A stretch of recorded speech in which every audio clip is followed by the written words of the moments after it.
Hey guys, welcome to this episode of Intentionally Blank D&D. I'm your DM Kyle, and I'm joined by the lovely players Dakota, Levi, and Paisley.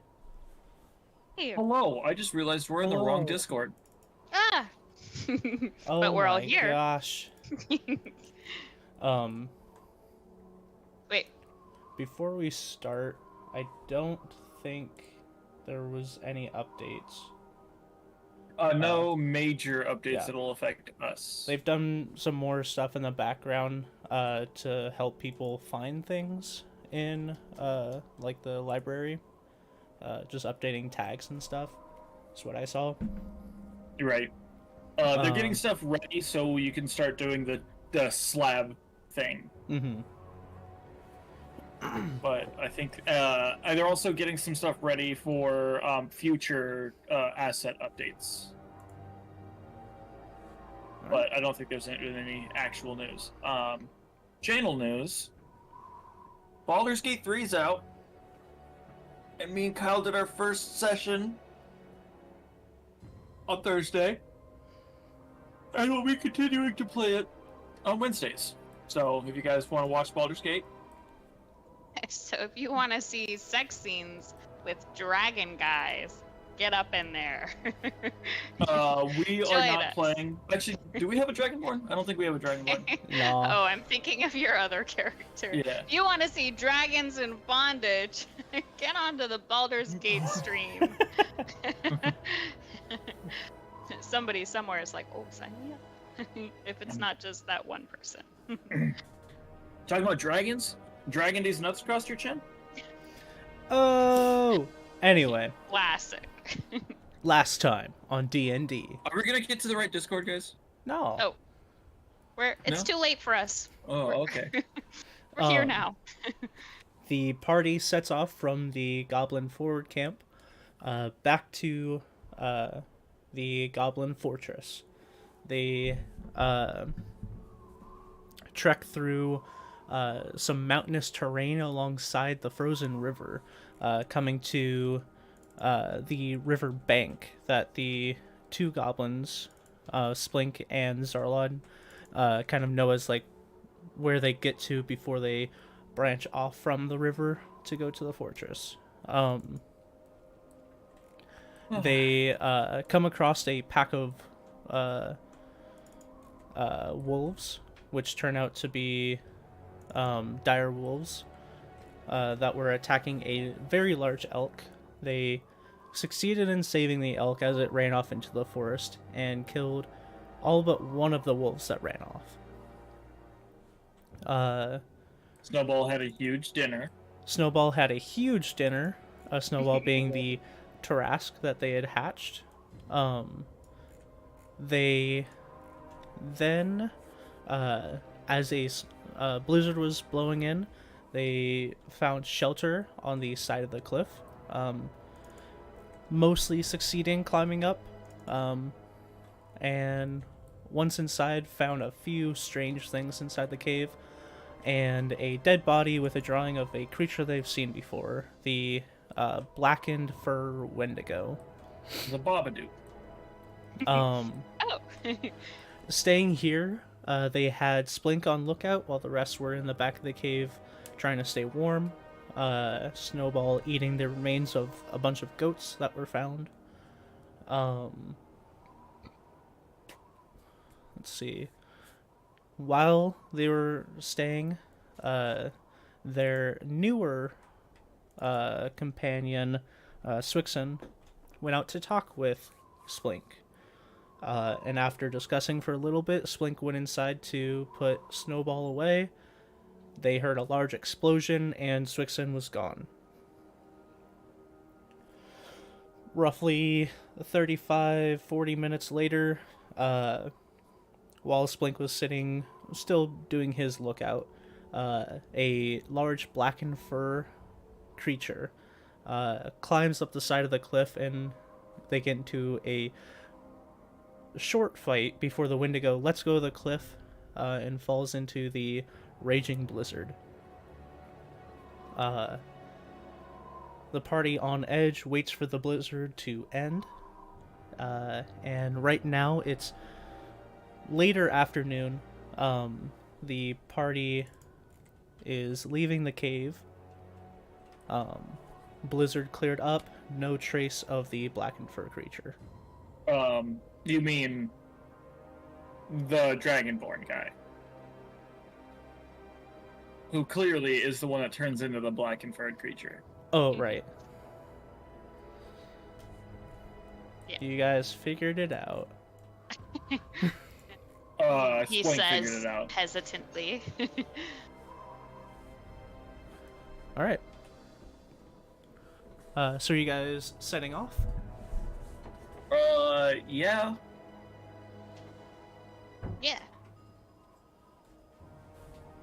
It's not gonna get any warmer per se, so we'll Yeah, just. so- It is later afternoon, so you guys do have a couple hours before the sun goes down. So you could get a little bit of walking in, but you don't really know when the next shelter is. I would say Splink and Janrin would know that it's probably like a little under another's half-day hike to get to the base camp of the goblins, and then they have to climb the mountain.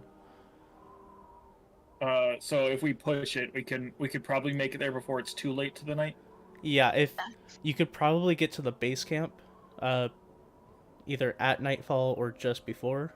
Oh, what the shit? But Kyle, they changed something.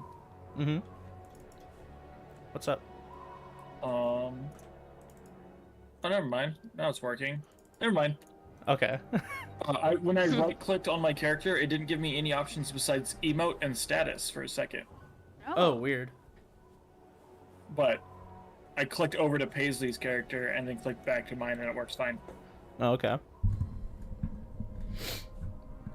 Weird. Yeah. Weird. Let's get moving, team. Yeah. So I don't think. Actually, well, no, I wouldn't think that. So never mind. We just gotta keep on going. Point the direction, and we shall go that way.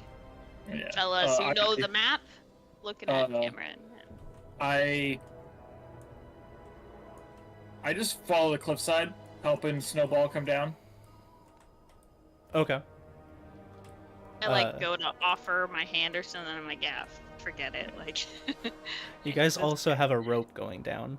Yeah. I'm crazy strong and a monk, so. I have a broom. And also, I think every single one of us can fly. Almost. Except for Zarlod. Zarlod can throw the spear down and teleport to it. That's true. What do you think of that? Well, he's smart. Yeah, and Janrin can't fly by himself. He can if he changes. He can if he changes. We all have the capability of flight. Yeah. Except for Snowball. He... He has like opposite flight. Yeah. He steps into the snow and sinks into it. But yeah, you guys eventually do make your way down. He has that like bad video game logic where there's like no falls, and instead when you step off of a ledge, you're just instantly on the ground. Yeah. It like blinks you down. Boo. But you guys set along a southwestern path going into the forest past the wolves that you guys had killed before. Yeah, and you guys set into the forest.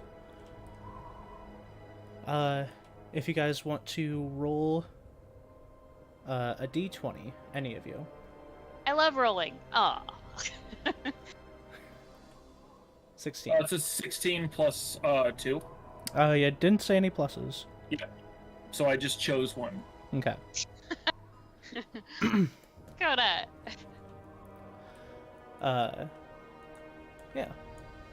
And what order are you guys marching in? Or formation? I would be first because I'm probably one of the people that knows the way we're going. Mm-hmm.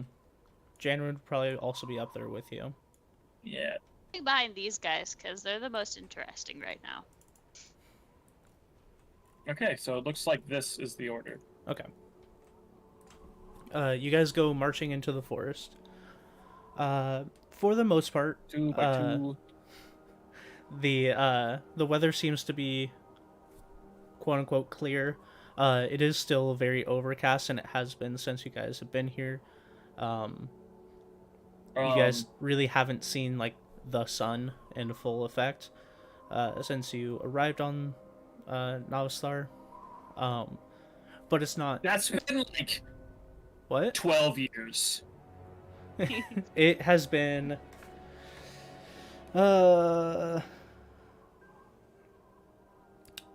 like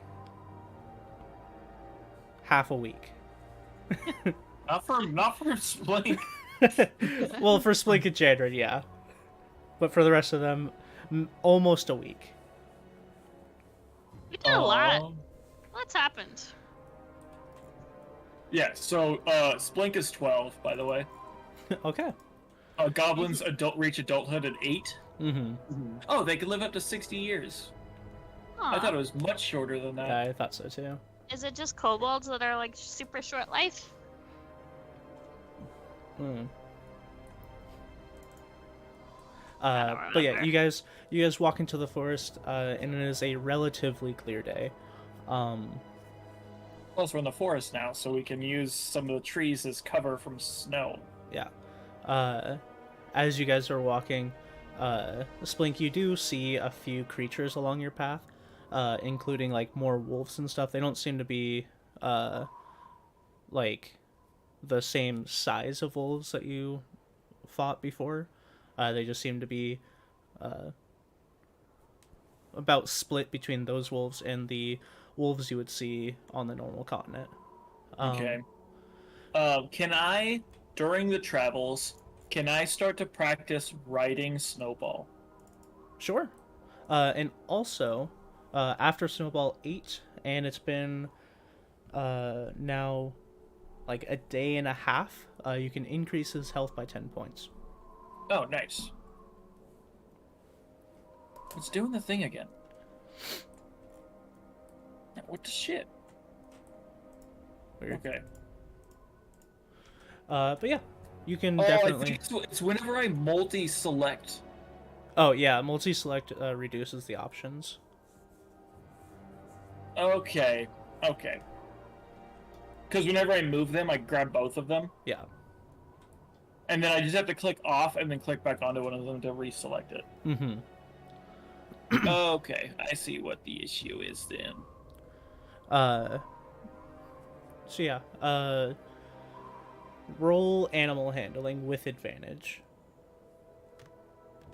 With advantage because he already loves you. That's a 20, not nat. Okay. So yeah, you hop on him. He does seem to be trudging through the snow. And you getting on top of him does not change his pathing or anything. He almost seems to not notice you get on, other than his tail starts wagging faster. Oh, jeez. But yeah, you guys continue through the forest, and it seems like most of the wildlife around the area seems to either see you guys and move away, or are not crossing your path intentionally. Our presence is insane. There's a Tarask. No, it's me. Oh, yeah.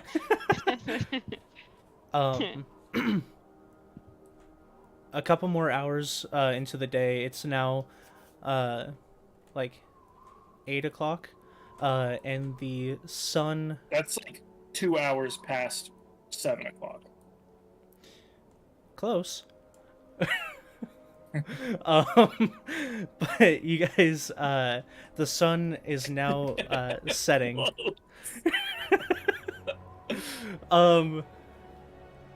And I will pull you over to the next board.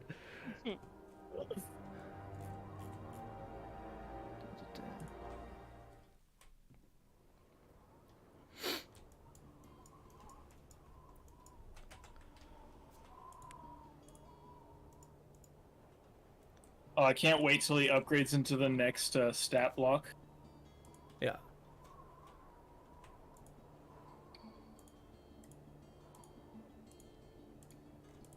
Damn it.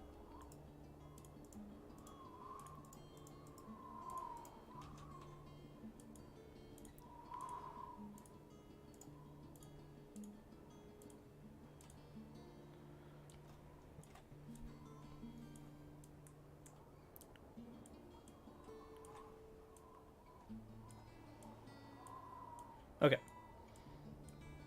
Are you guys ready to be amazed? And then I said the sun is beginning to set. Or has set. And explorer goes up. So you guys can actually see. Whoa. As you guys walk through the forest, it is now like at that cusp of after sunset, but before it's truly like the nighttime. At this point, dark vision. yeah, and everyone can see here because it is not yet nighttime. Yeah. But at this point, you exit the forest and then you enter into a canyon area. And Splink, you recognize this as the canyon area that is at the forefront of your base camp. Yeah. And in the far distance, you see the large mountain that peaks up past the cloud cover that you know as your home fortress. Yeah. This is our amazing canyon base. Canyon base! Okay. Yeah, and Janrin steps forward and just says, "We will make camp when we get to the base camp."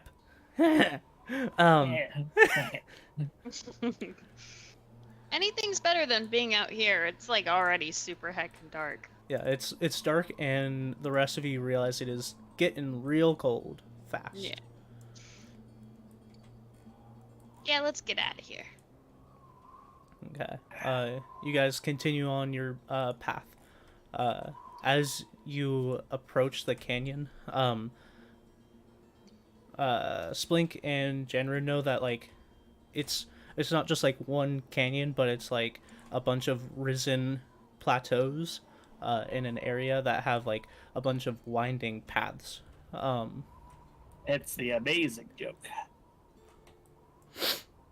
It's like a maze. Just not a very difficult one. It's a maze with a bunch of entrances and a bunch of exits. Yeah, and very little dead ends. But yeah, you guys continue on. And as you go around the canyon, or the first one,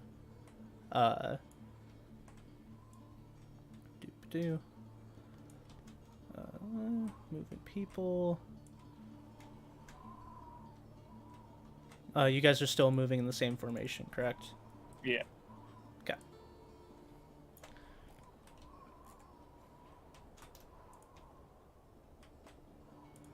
You get about here, and like you now hear the like sounds of the wind and stuff start vibrating off of the canyon walls, and it's really difficult to hear anything as just everything seems to be echoing and bouncing back. Just pretty uncomfortable to be standing in this area, and the goblins know that is why they built behind this, is most creatures tend to stay away from this area. It sounds like home. Sounds like home! Home. And as you say that, Janrin is like, home! Home. And then after that you hear, rah! And Janrin, or Splink, sorry, your bow immediately after hearing that starts vibrating. Okay. as from above you guys.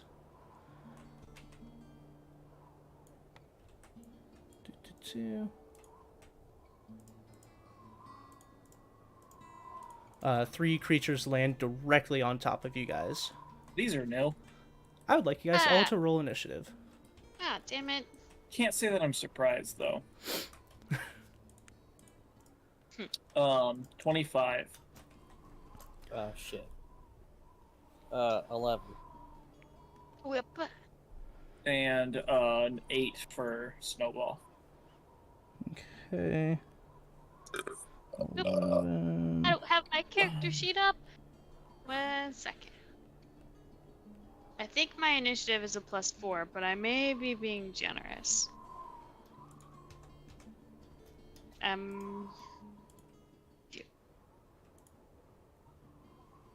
Oh, it is a 4. Mine's a 14 for initiative. Nice. 14. And then January 18.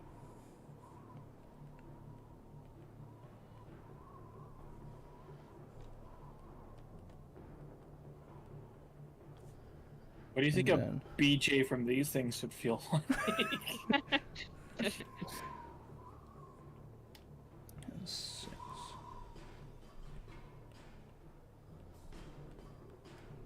Okay, so immediately descending on you guys, 3 creatures. Looks like they do not have heads, and instead where their neck ends, a large mauled mouth opens up. Each of them carrying these grotesque spears, wearing a black cloth that seems to be ripped in many places, ending at clawed toes. And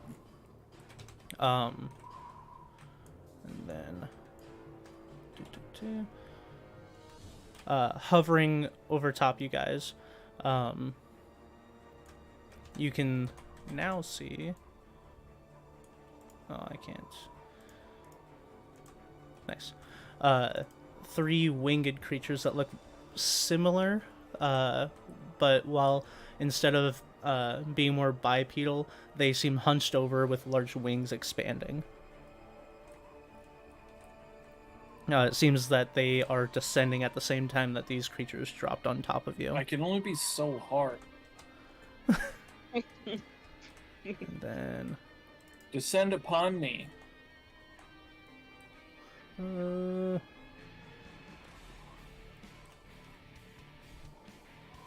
Shit. I didn't have their stat blocks open.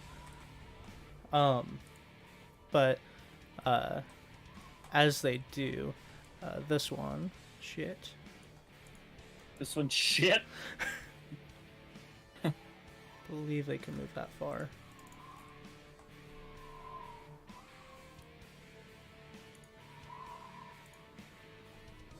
My bad, while I get this open. Oh.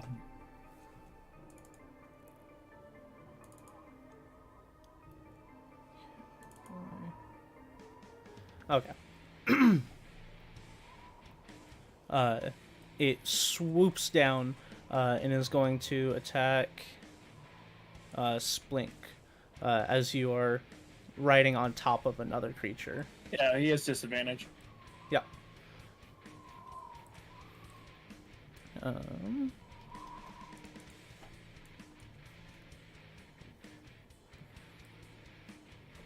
Ten.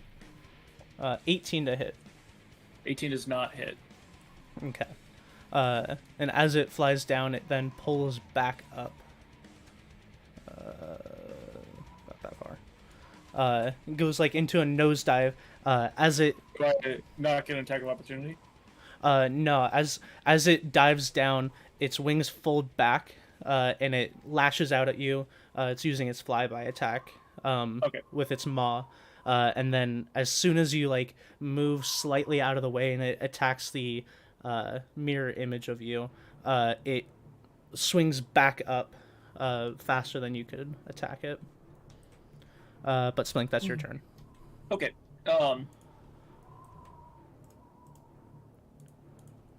I'm going to use this item. I haven't used it yet. Okay. I'm gonna throw it at the one that just attacked me. Okay. So it is this plus. Oh no, I've rolled that twice. 8 plus. Oh, does a 16 hit? 16 just hits. Okay. It's restrained. Okay. So I take out. It looks. Looks like a band of rubber, like a ball of rubber bands, but it's made out of iron bands. Mm-hmm. I grab it and I throw it up, and I say the command word, which in this case is "Put it off." And as I say that, the bands open up, wrap around him, and he's restrained. Okay. Yeah. So you throw the band, wraps around it, and it is completely encased in these. The wings fold down. It can attempt to make It can use its action to attempt a strength check to break out. Okay. And I believe the ruling is that if at the start of its turn it can't fly, it falls. Yes. Okay. So yeah, as of right now, it dives down, takes a bite at you, misses, veers right back up, and as it's flying away from you, you chuck this at it, grapple it, and it's now like in an arc flying up, and it will probably fall. Okay. Then this actually doesn't say that it takes my action to do, so I think that would be one of my attacks. The ball? Yeah. I would, yeah. So could I still use my second attack? I'll say sure. Okay. Because it just says make a ranged attack roll. Yeah, yeah. Then you Okay. can use it as an Then attack. my second attack is just going to be a melee attack against this guy. Okay. To get my agile parry up. Okay. Dude. That's a 16. 16 does oh, it also hits this guy just barely. Oh, nice. 1d4 plus 7. 9 points of damage. Okay. And then for bonus action, I'm just gonna do martial arts, so an extra melee attack. Okay, cool. Actually, can I jump off of Snowball to Yeah. here? So when I do it, I'm also flanking. Okay, cool. Let me just stop the fly. There we go. 16. 16 hits. my rolls are awful, but I have plus 12. Yeah. That's another 8 points. Okay. As I jump off of Snowball, throwing a ball up at this guy. When I land, I just punch this guy twice. Dope. And as you punch him, you can see like your I love. I just hear Dakota downstairs making some like falcon noise, and only I can hear it. Yeah.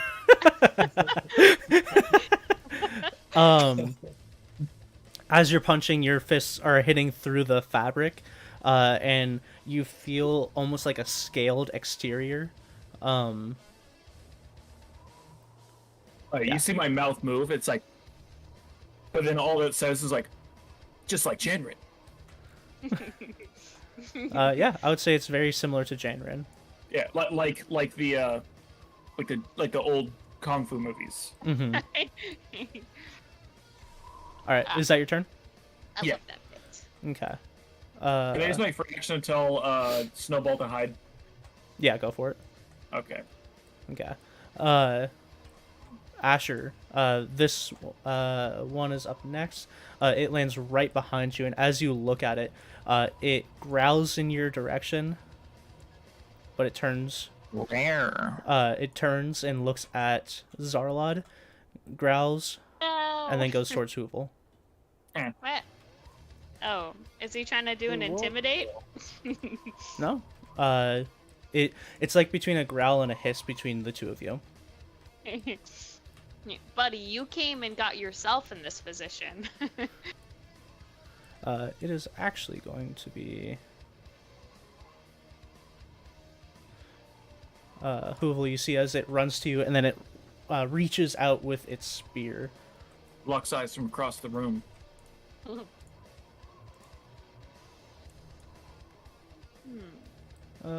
Does 16 hit you, Hoovel? Yes. Okay. 16 hits you? That is my armor class. Dude, you need to bump that shit up.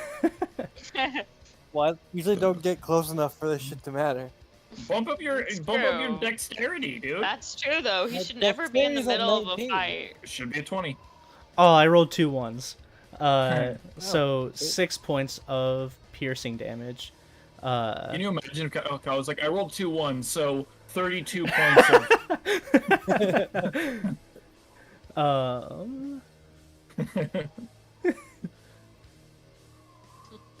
Oh, okay. And then it's going to attempt another spear attack.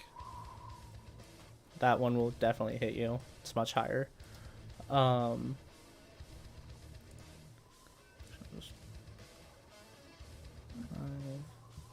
9 points of piercing damage. Alright. And then as it jams its spear into you twice, you see from the Kyle, I said calm down. you see a large bulbous tongue shoot Oh, out from Kyle. the maw. And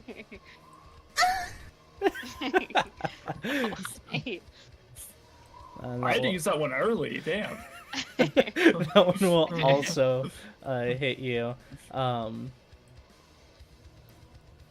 Oh yeah, by the way, I had to re-add that to this Discord. That's why I was complaining that we were in the Discord. You take 12 points of bludgeoning damage, and the tongue wraps around you. And you are Oh. grappled. Kyle. While I you're grappled gotta this take a way, break. the creature is restrained. And okay, so you are actually restrained.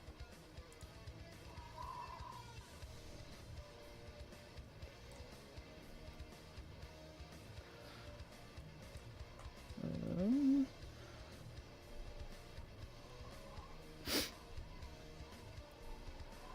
then blue. The one that you just hit is going to turn on you, Splink, and similarly is going to take 2 spear attacks and then a tongue lash attack, all with disadvantage. Correct? Yep. Oof, that's not gonna hit. 11, Nope. 16. Nope. What'd that tongue do? The tongue does 21. Oh, barely. Okay. So the 2 spears, as it's hitting your image, but then the tongue lashes out, and it's more of an arc tongue lash as it hits you and wraps around you. And you take 18 points of bludgeoning damage. Okay.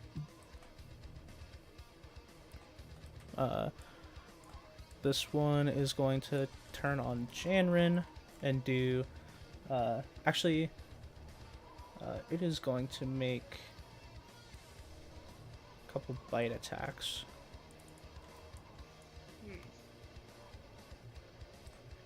Wait. What's up?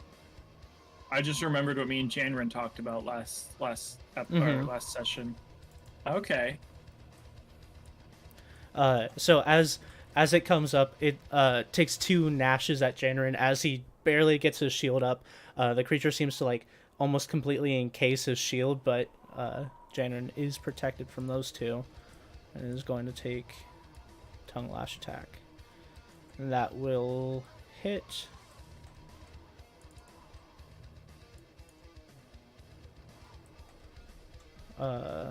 And Janren will take 11 points.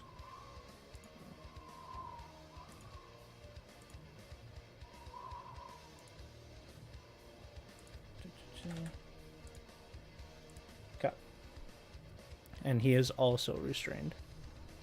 And then just so you guys know... What, 3 of us are currently restrained? Yeah. 3 of you are Yeah, restrained. And a restrained creature's speed becomes 0. Attack hits rolls against against the them. creature have advantage. And then attacks have disadvantage. Away, or the creature grappled. And then you have disadvantage on dexterity saving throws.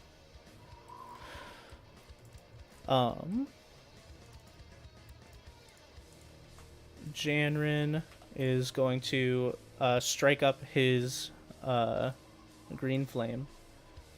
And he is going to attack the tongue that's wrapped around him.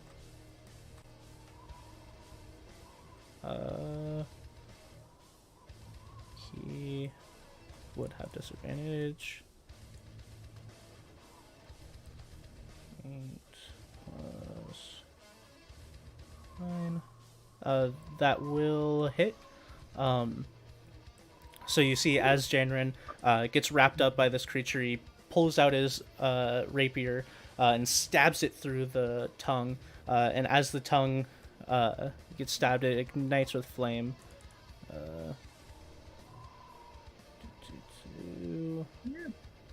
Might be able to bounce to this one. Oh, right. I think Green Flame Blade is 5 feet. Yeah, it's very close.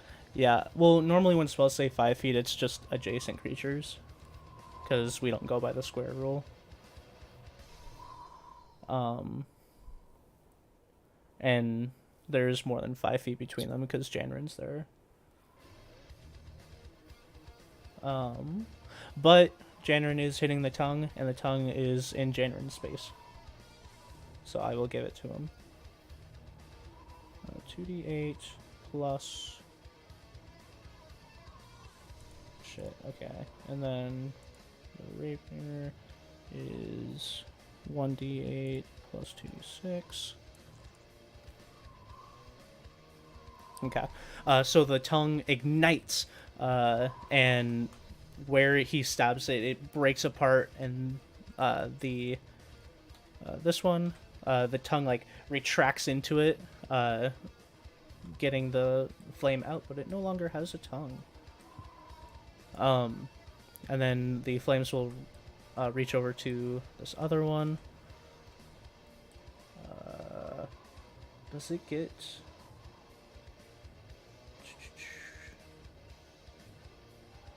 while this sort of blaze, let's see. I am just making sure of specifics. So there's one, the second creature takes... Yeah, the second creature takes the fire damage, no matter what. That's pretty damn good. It is pretty damn good. Get damaged. So Get that's damaged. 17 points of damage to that one. As the one that has you grappled, Splink, shrieks out as flame hits it in the back. Damn.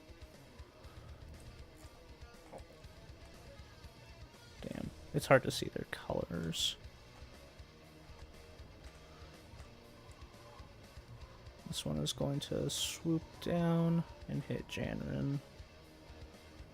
Or at least attempt to.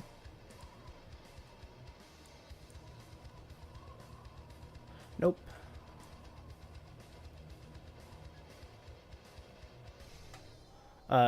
So another one swoops down and then streaks back up into the air after missing Janren. With that attack, Asher, that is you. Oh, I'm gonna... The one that just, like, flew down and tried to attack Janrin, I'm gonna retaliate by casting Hold Monster. Okay. Oh shit! So I'm gonna like bring that bitch down.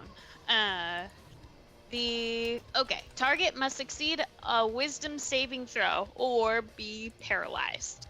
Okay. My Wisdom, it's only a 16. So that's what you gotta beat.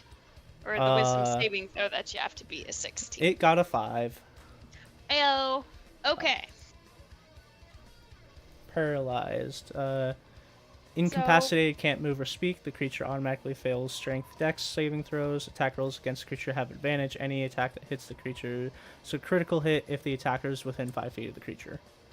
Yeah, and I have to concentrate on this for a minute. Okay. A minute. Well, no, you can concentrate on that for up to a minute. Okay. In the meantime, I can't do any other Concentration spells. stuff. Okay. Oh, you only can't do concentration spells. Okay. Yeah. We've all slept and stuff, right? Well. Not since the cave, but you did sleep at the Goblin Forward camp. Yeah. 'Cause So since the ruins I've you have, used Inspired twice already. That's what I'm noticing here. I'm gonna use my third one. I guess we have been in the fight since then. We did the whole Wendigo thing, so. Mhm. Okay. I inspire. Splink. Be inspired. You see my hand from underneath the tongues? Thumb up. Thumb up. That's all I got for ya. All right. The last of these. Does it come to the? It does hit the ground, right? Or does he? He can't be paralyzed in the air. On the start of his turn, he'll fall. Oh, okay, gotcha. So right now he's kind of just like in an upward arc, but then like tenses up, the wings stop flapping, and it is now like on a downward arc, but has not fallen yet. Well, I'm using things other than cantrips. Hoovel, this one descends onto you. It is going to have advantage on the attack since you are restrained. And that will hit you.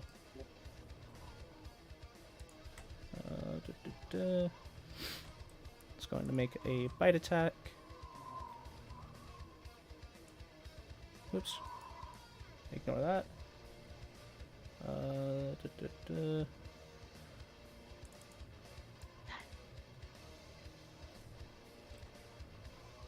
9 points of piercing damage, as it again is going to shoot back up into the sky. Okay.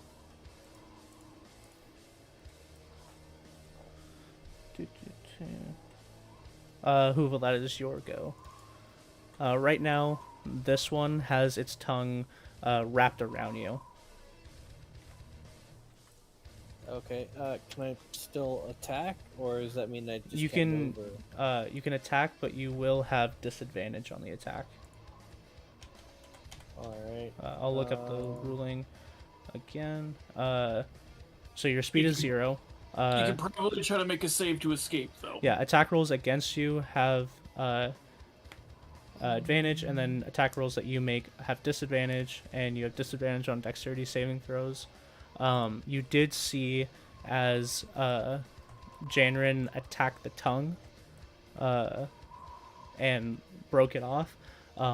You can also make an escape with your athletics or acrobatics if you want to try. I think. Yeah, I'll try to escape with athletics. Okay. Roll some athletics or acrobatics. 30. Dope. Yeah, so it wraps around you, and you kind of just like wiggle your way out of the tongue as it unwraps from you and goes back into the creature. Alright. That is your action to do so. Oh, I was afraid you'd say that. Alright, well then I'm going to go up in the air 60 feet by using my Are you going straight up? movement. Yep, straight up. Okay. You will pass by one of the creatures. Yeah, it's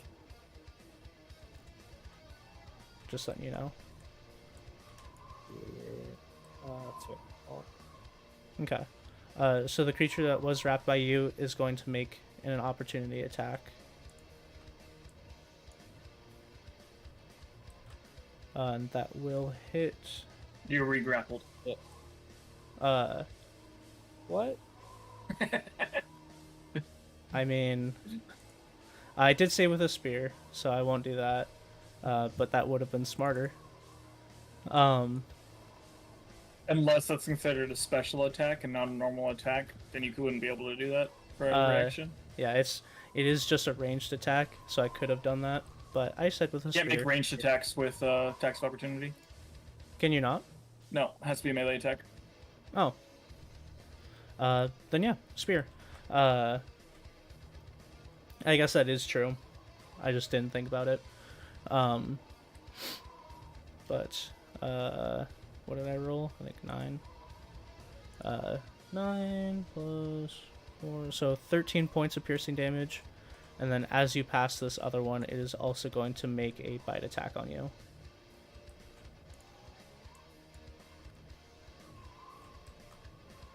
Does an 18 hit? I believe so. I'm feeling like inspiration maybe should have gone to Hoovel instead.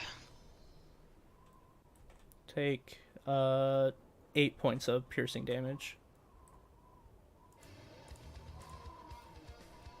Oh, dope. Alright, but you still have your bonus action if you want to. So I went up 60 feet, so I used my movement for 30 and then bonus action dash. Oh, okay. Alright. Then it is Snowball's turn.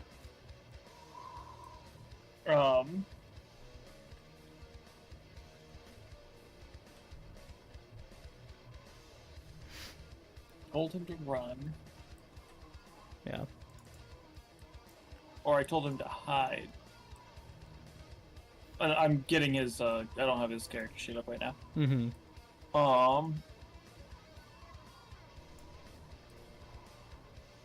Problem is attack of opportunity if he leaves.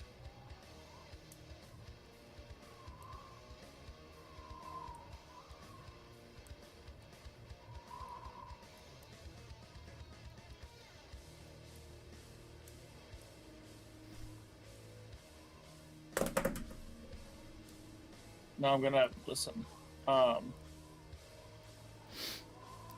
He's gonna go to this tree. Okay. The creature is not going to make an attack of opportunity. You see as it goes to, it is engaged with you and seems to not be able to engage otherwise. Okay. It's gonna run over here and it's going to attempt to hide then. Okay. He gets +0. So it's just a 6. But Okay. hide in. All right. So you see as Snowball running over to the tree, making a direct path in the snow towards the tree, jumps into it and his tail is sticking out. It's his turn. Okay. And then Zarlod. He is... Ooh, can he do that and do his other thing? Zarlod's like, best suggestion, get on the ground. He's like, don't resist.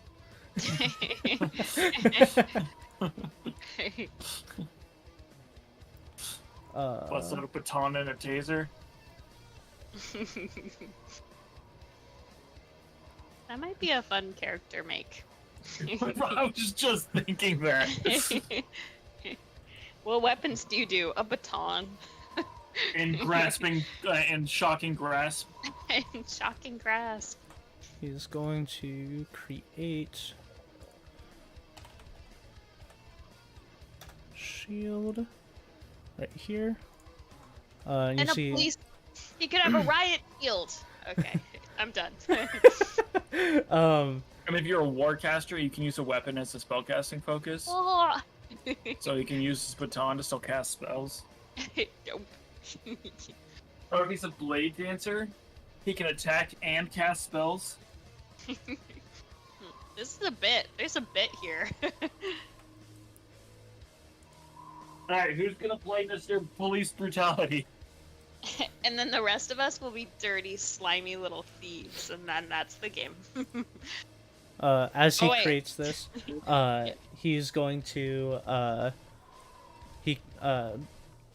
you see as a shield floating just above the snow is created, and then he points at it and it emits a burst of energy, and then everyone in this area 5 plus 4, so 9 points of temporary HP to Asher, Splink, Janrin, and himself. Nice. Oh, not the enemies? Nice. Nice. Yeah, he can choose anyone in that burst. That's sweet. Yeah. And then he is going to run behind this tree. He can't get any closer because it's an old tree. Alright. Let's back to this one. This one is going to fall. So it falls 20 feet, so that's 2d6. 8 points of bludgeoning damage. There you go. It's a new tree. Oh, okay. And then that's the one that is restrained by you, Splink. Yeah. Does it make a save or? It can use his action to make a save. Okay. It will attempt to break out. Is that Okay. an acrobatics or athletics or A what? strength check. Strength check. DC 20. 20? Okay. Yep. It's a 16, so it Okay. He can attempt that check again for 24 hours. really. Yep. Okay, so you see as it goes up, you see Splink throw the ball at it, and it completely encapsulates it. It shakes And- twice on the ground as he does his strength check. Shakes twice, and then a little red light comes out of it as it is no longer shaking. Damn. If he makes that check, the item's destroyed. Oh, right, that was it. Dude, it was pretty close. You're only 16. Splink, that's your go. Okay. I'm still grappled by this tongue. Yeah, you are restrained. Okay. Bonus action, ethereal step. Okay. So yeah, you bloop, pop over to the side of him as the tongue falls down in place and retracts back into him. Yeah, and then I'm just gonna mace to the face. Dope. Do you want to move back so you're still flanking? Yeah, yeah. Okay. So you, God fucking damn it, dude. My rolls are awful. I mean, it'll still probably hit. 21. That hits. I have so many pluses. I'm gonna favor foe this guy, cause fuck this guy. Okay. And then yeah.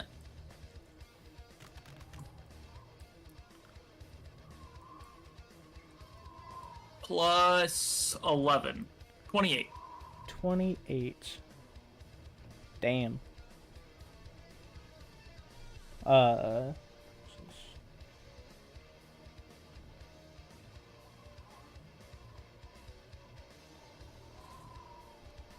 So you crack this guy right in the bottom of his jaw. And, as his tongue's retracting, it like bites himself in the tongue, and he's now like bleeding from the mouth. This one is definitely looking bad. Okay, then I'm gonna punch him. Got Nat 20. noise. Oh. The best punch to ever But it's just with a punch. punch, so Mm-hmm. this plus so 14. 14. As you punch that one, it like is bleeding out of the mouth, and then it opens up the jaw again to like you see the tongue like building up to lash out at you again, and you punch the tongue right back into it, and it chokes and falls over. Nice. I'm then going Nice. to rush over to this one. Okay. That's my turn. All right.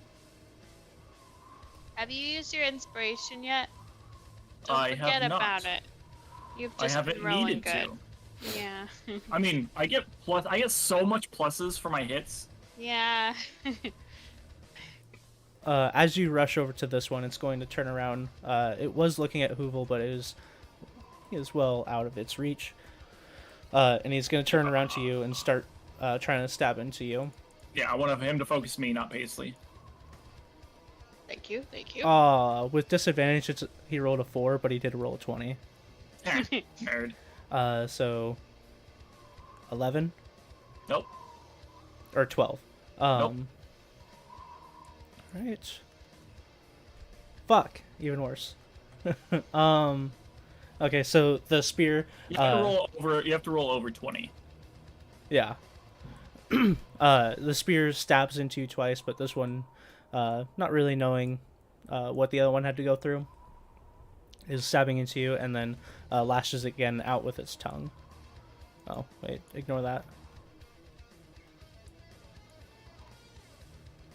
And the tongue lashes out, but streaks across the snow as it makes a pitiful attempt. I'm getting used to the tongue movement. I'm about to sit on it.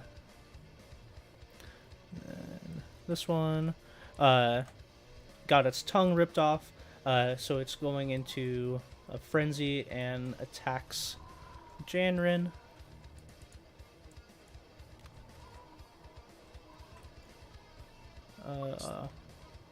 One of those attacks hit, so it stabs into Janrin, blocks it with the shield. As Janrin lifts up his shield, the creature seems to like shift focus and stabs underneath the shield, getting Janrin with a second strike.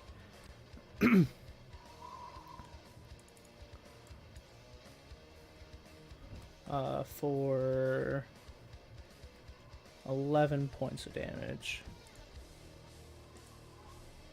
My character has so many actions and shit I can do. Yeah. And then you see as it's growling at Janrin, it like moves its head back and it goes to lash out and it just spits a whole bunch of blood onto Janrin. Oh, gross. I would stay if I wasn't secretly turned on. Janrin's just like, ah, gross! If I wasn't secretly turned on.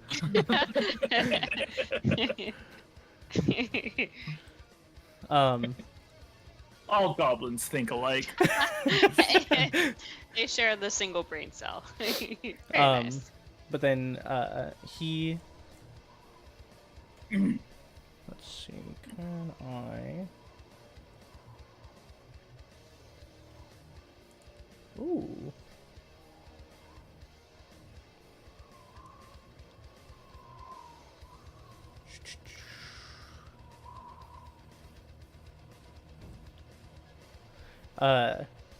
He is going to yell out, and as he does, the crown that he is now wearing lights up, and he is going to say, "Stop!" Oh. Oh, yeah! He has the Crown of Suggestion. Oh. Stop and stare! Shit. Okay, they have to make a Wisdom 17 saving throw. It's like we got some good stuff. Yeah. 1, 2, 3, 4, 5. Or not 5.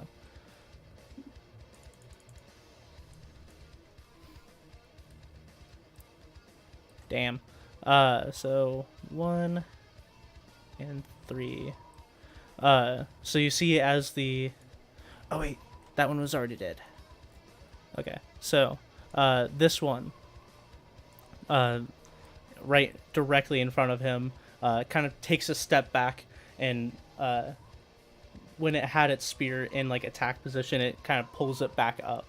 And then the one that's like halfway up to Hoovel seems to be like looking to fly back up at him, seems to settle down. But the one flying above you guys right here still seems to be aggressive. You're aggressive.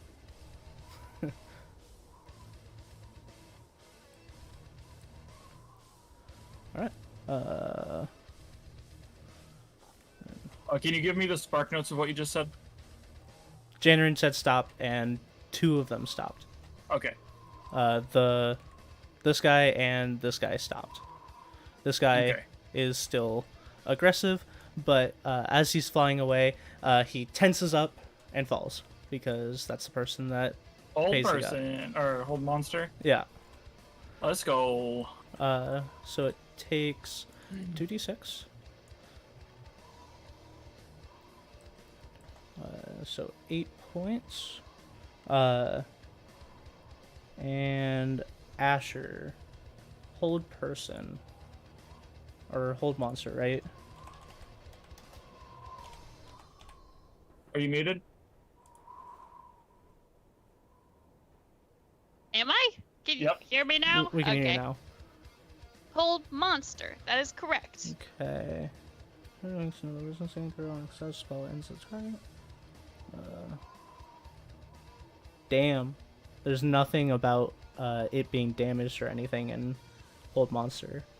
Oh, no, no. Aw. It's very good, because then Yeah. somebody can just go up and hit them. Yeah. Yeah, you guys just smash him. No, he has Okay. to make a save or break concentration on Asher. Yeah.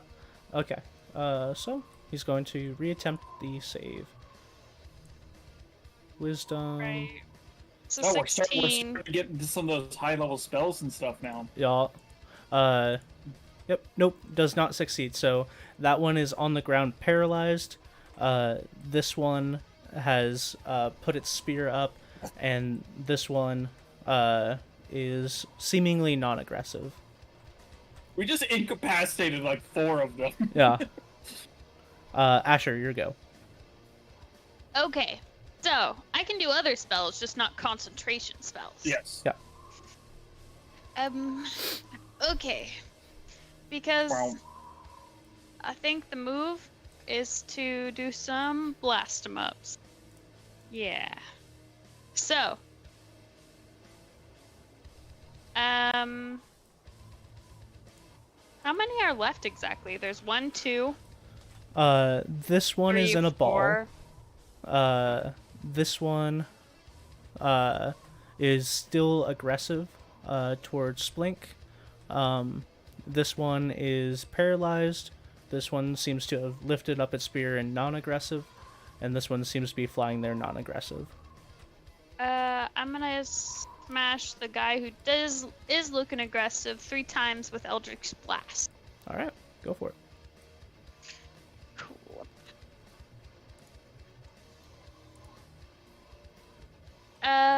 It's a +7 each time, so 14, 2. 17, 2 of them will hit. and okay. Thank you. Math sucks.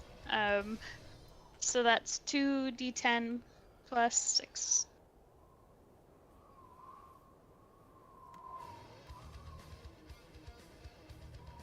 Okay. So 19. that's 19 points of damage. Nice. And then that is my turn. I'm gonna keep on grasping that mofo. You still have a bonus action if you want to use it. Negative. I'm all out of you're... well, No, you I can could just... do the other you can- thing. Yeah, I could just do another cantrip, huh? You can do another Eldritch Blast specifically, Okay. because the Illusionist Bracers let you do a bonus action with the same spell. Nice. And I could do that 3 times? You can do that as many times as you want. Oh, very nice. I will do it again. Or oh yeah, Um, with 3 attacks. One of those Yeah, hit. you know what I mean. 7, 8, 9, 10. Only Yeah, 'cause one? the- yeah, One because hit. the 3 attacks is one cast of the spell. Mm-hmm. Right. That always gets me though. It seems weird because you can do it also in just singles. That's 13 points of damage. All Not right. anymore. I think you can't do that with a single Elder Blast anymore. You can split Oh, it. really? What I'm saying is, when she casts Eldritch Blast, it's always 3 beams now. It's Oh, never yeah. just one? It is. Oh. It is always 3 beams, but you can split the beams, so you could just fire 1 at one person and 2 at the ground if Yeah, you really wanted yeah. to. No, I knew that, but I thought you could do physically 1, not 2, have the or option. 3. Nope. Oh, When you okay. cast it after the 11th battle, it's 3 beams. Gotcha. Gotcha. Okay. Good All right. note. Good note. There's red. And when you hit 17th level, it's 4 beams. I'm not quite there. I think I'm only like a level. What is my level? 14.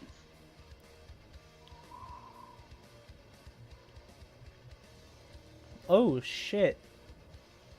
They don't remake wisdom saving throws for the mass suggestion. Yeah. Unless something happens to them. Oh, I wonder if they're friendly now, I could just like put them to sleep. It's Or is definitely that- willing. It's not Yeah. necessarily. That doesn't necessarily mean that they're willing. That's true. That's true. All right. Hoovel, you are. Yeah, you are above these creatures.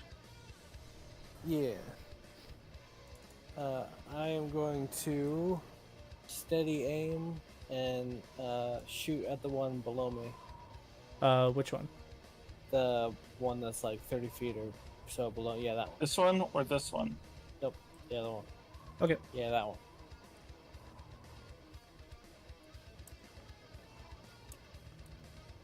That is a 25 hit. 25 hits. Alright. That, and favored foe.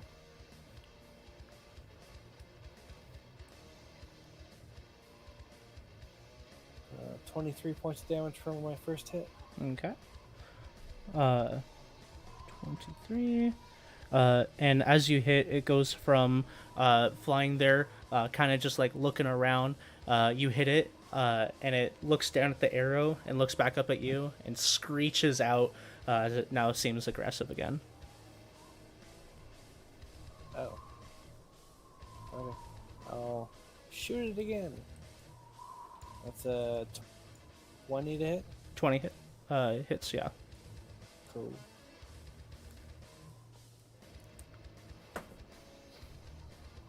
That is 9 points of damage. Okay. Alright. That's my turn. All right. Snowball. Oh, he's staying hidden. Okay. Zarlod. He is going to release another burst with his shield. So Asher, Splink, and Janrin can take 8 points of temporary HP. If you have more, No, you can no. say no. No. Were any of us hit? Janrin No. was. Oh, okay. So Janrin will take the 8. And then Zarla.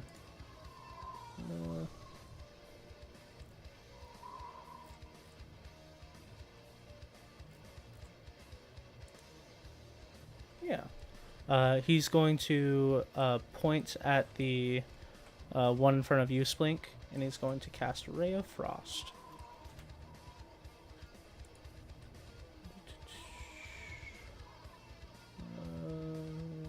Range spell attack, yeah.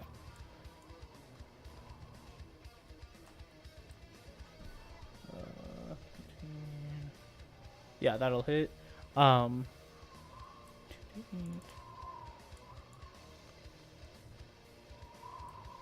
so you see as that one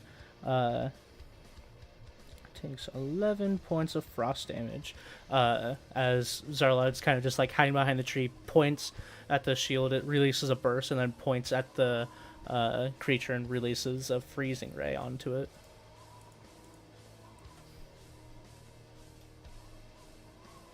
Splink.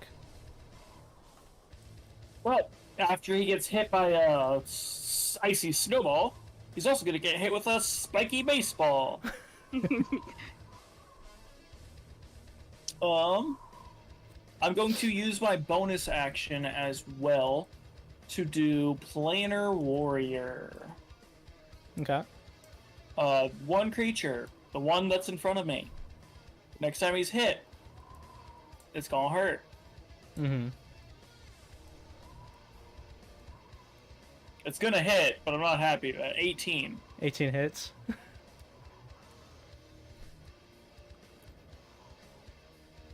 Planar Warrior does...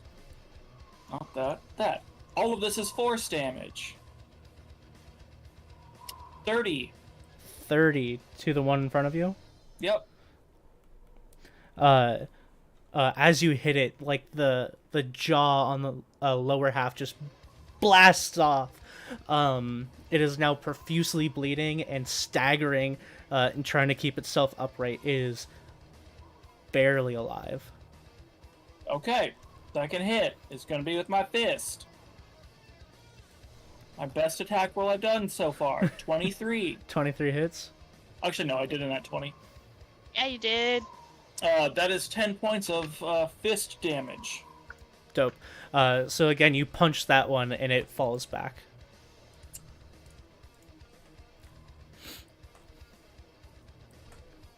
Planar Warrior's dope. Yeah, that it was. A Planar Warrior, you choose one creature within 30 feet of you, and next time you hit them this turn with an attack, it deals an additional 1d8, and all the damage is converted to force damage. That's dope. So those two are dead. This one's paralyzed, this one's in a ball, this one's anger.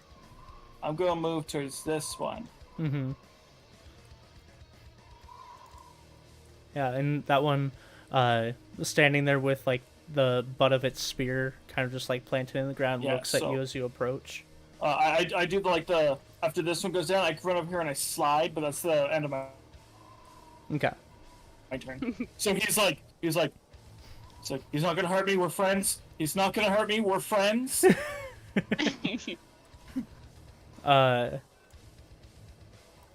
Janrin, now looking at you sliding behind it, looks at you, Splink.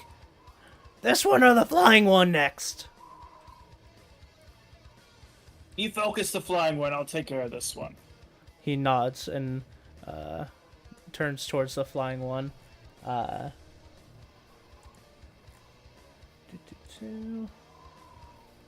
90 feet. Before he does anything, I go, the one next to you looks like Easy Pickens, though. This one? Or Yeah. this one? Okay. He turns towards that one. And... You have advantage if you hit, it's an auto crit. yeah, and with Paralyzed, I believe they fail dexterity saving throws, correct? Yes, automatically fail dexterity Yeah. saving throws. So he just looks down at the creature, puts a hand out, and you see as it just bursts into fire. Da, da, da.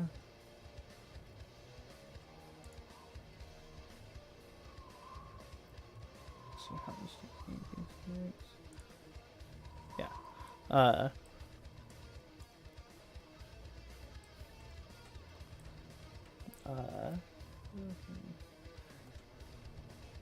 Yeah, so you see as the creature on the ground erupts into flame as it takes 24 points of fire damage. And Janrin looks back to you with a thumbs up. Fire! All I heard is, "Arr!" Oh, he said fire! Okay. Oh, and then it's that one's turn. Asher, it makes another save. It fails, so it is still paralyzed on the ground. And then another burst of... oh, wait. It does not make another dexterity saving throw because it can't. So it again explodes into flame, taking another 16 points of fire damage. Damn. He's doing great. Mm-hmm.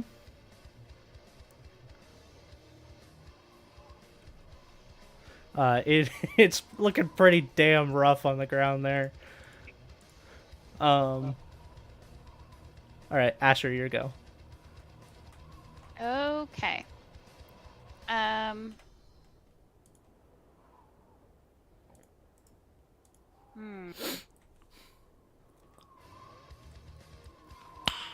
Well.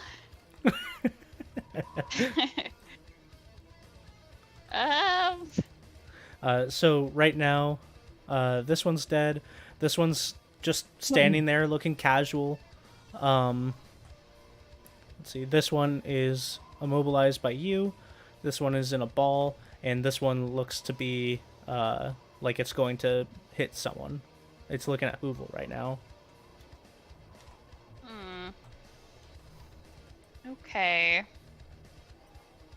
We're all like weirdly spaced out, so I can't like drop a point and like try and get a couple of them. And I thought somebody would have come like coup de grace the one I have on the ground by now. I mean, Janrin just lit it on fire. But you said he's just looking pretty rough. I mean, yeah, he's all burnt up, and Janrin's working on him though. Okay. And none of them have died, so I can't use my cool new necromancy skill. This one has died. This one has died. I believe. Oh, fuck that.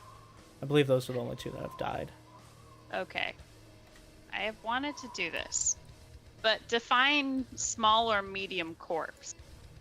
These are medium corpses. Okay. And they don't have to be people. It can just be creature. Okay. Okay. I'd like them to be a zombie. Anime dead? I'm doing dance. Oh. Macabre. Oh. I've tried, yeah. Since I'm assuming this may be an error, but I'm assuming we're gonna go into the cave and then we're gonna sleep, so I can just bust out a whole bunch of random What are you doing? stuff. You shouldn't do that here. You don't think so? No. It's too much. Yeah. Well, what am I gonna do? What am I gonna do? What were you thinking? I learned a new spell. It's called Dance Macabre. And I create zombies. She creates a bunch of temporary zombies, but she creates up to 5 of them. There's 2 dead bodies here, and they wouldn't be much help against the flying guys. Yeah, that's true. I It's guess up if to you. they're zombies, Well, they it's up to you. probably can't. No. I was That's just a dope looking at spell. my...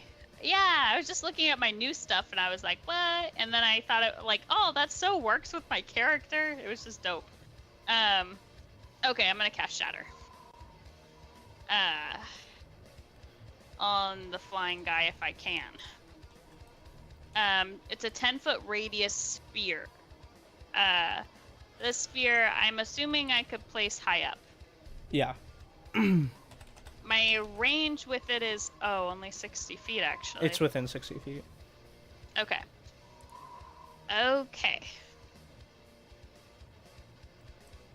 And it's just like a little sphere. Whoops.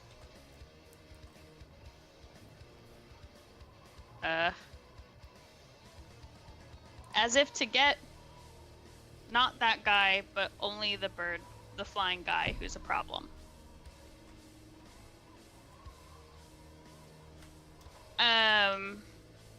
Shatter is a Constitution saving throw. He Okay. has to beat a 16. You rolled a natural 1. Hell yeah! Okay, so this is 3d8 damage. It's thunder damage if that changes anything. All right. Okay. Okay. I got distracted when it was talking about magical weapons and how certain weapons can take damage from this as well. 17 points of damage. Nice. Alrighty. And that's what I got.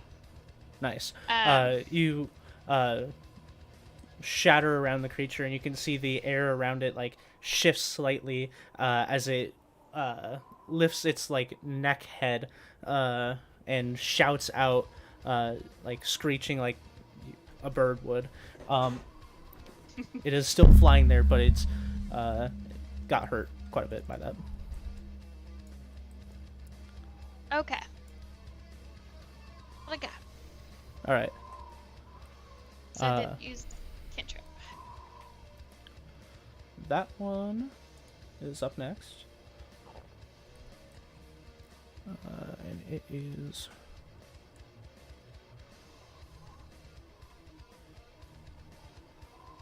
Why does everybody just run from us? They're little bitches.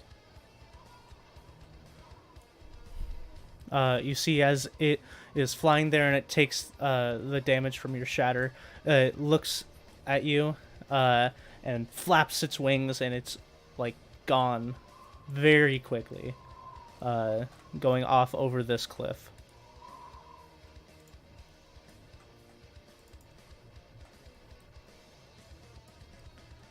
Hoovel. Yeah. Let's see here. Going to shoot the one that's closest to me. I'm not gonna go after the guy running away. Oh. Fair enough. Yeah. Yeah, he wasn't paying attention. Got it. Well, yeah. Someone texted me, so I was texting back. Sorry. Wow. I know. Yeah. We know Levi doesn't have friends. Yeah. There's a guy flying away right here. I'll shoot him. Okay. And steady aim. All I right. get advantage. That's, That'll hit. 28, yeah. And favored throw. 30 points of damage. Dope. So you steady aim, shoot that one, and it soundlessly drifts down and past the cliff. You definitely killed that one. Cool. Any others alive? The only two that are still alive are this one that seems to be just kind of like standing there chill with its spear in the ground. And then there's this one that is like paralyzed on the ground. Oh. I'll shoot the paralyzed one. All right, go for it. Do I you get have- advantage or anything? You would have advantage because it's paralyzed, I believe. But if it's prone, he has disadvantage. That is true. Melee attacks have advantage. Oh, okay. So whatever your first roll was. So 31 to hit. 31 hits. I would assume so. Yeah. Alright, that's 10 points of damage. Okay. Let's see which one. And that'll be my turn. All right. So you shoot the one off in the distance, and as you do, you see as it hits, it just immediately drifts down as you kill it. Oh no, attack rolls against the creature have advantage. Attack rolls, but it is prone because it did fall. Oh, yeah.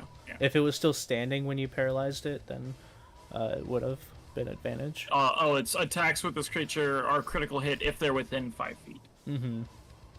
That's the part I was thinking of, melee. As you shoot the second one, it goes into it. It does not move at all, but it definitely is like craning, trying to move. Snowball is still hiding. Yep. All right. Zarlad comes around the tree. And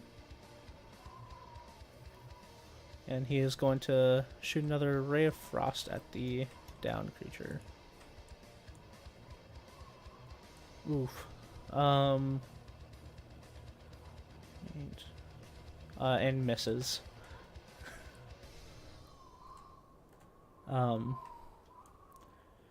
And then he'll just start making his way over here,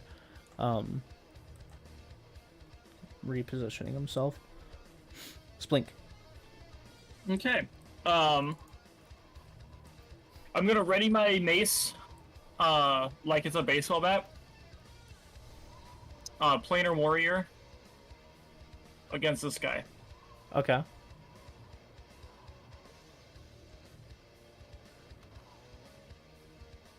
Oh, let's fucking go.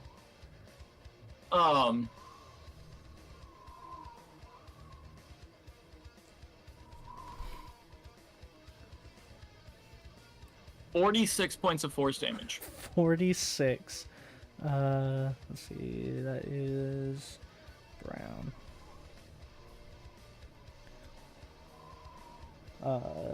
The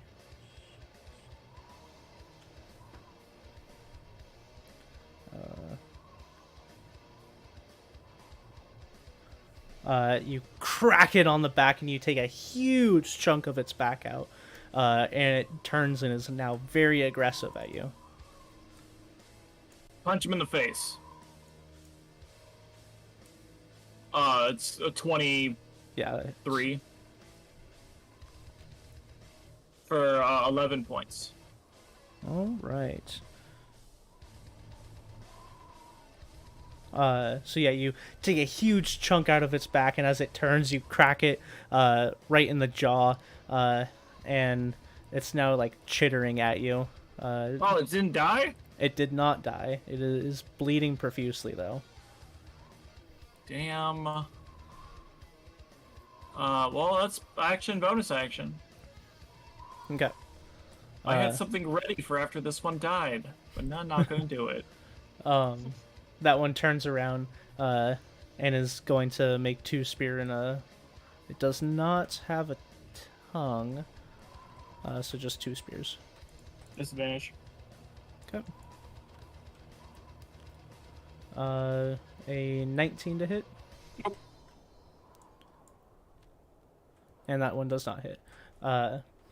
Damn, dude, that cloak is ridiculous. It's so good, dude. Janrin's turn. He'll take the green flame blade and drive it towards the creature on the ground.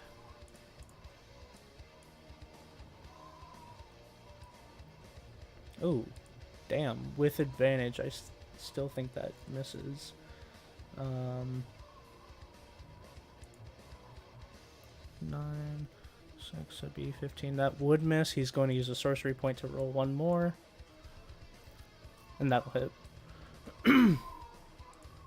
And then it is paralyzed, so critical hit. So it'd be 6,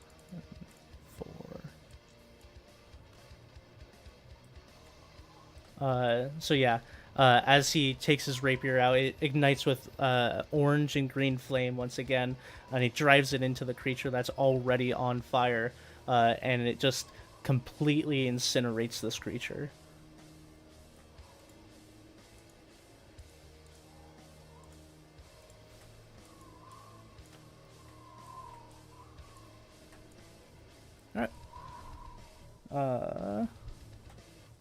That one is dead.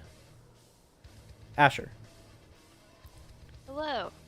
There is this one that is still attacking Splink. Okay. It is time Well, trying to to. It's trying to. Eldritch Blaster. Oh. What's the Me. highest one? 15, 19. 7. 8. Eight. The highest one Yeah. will hit. Okay. So that's 1d10 plus 3.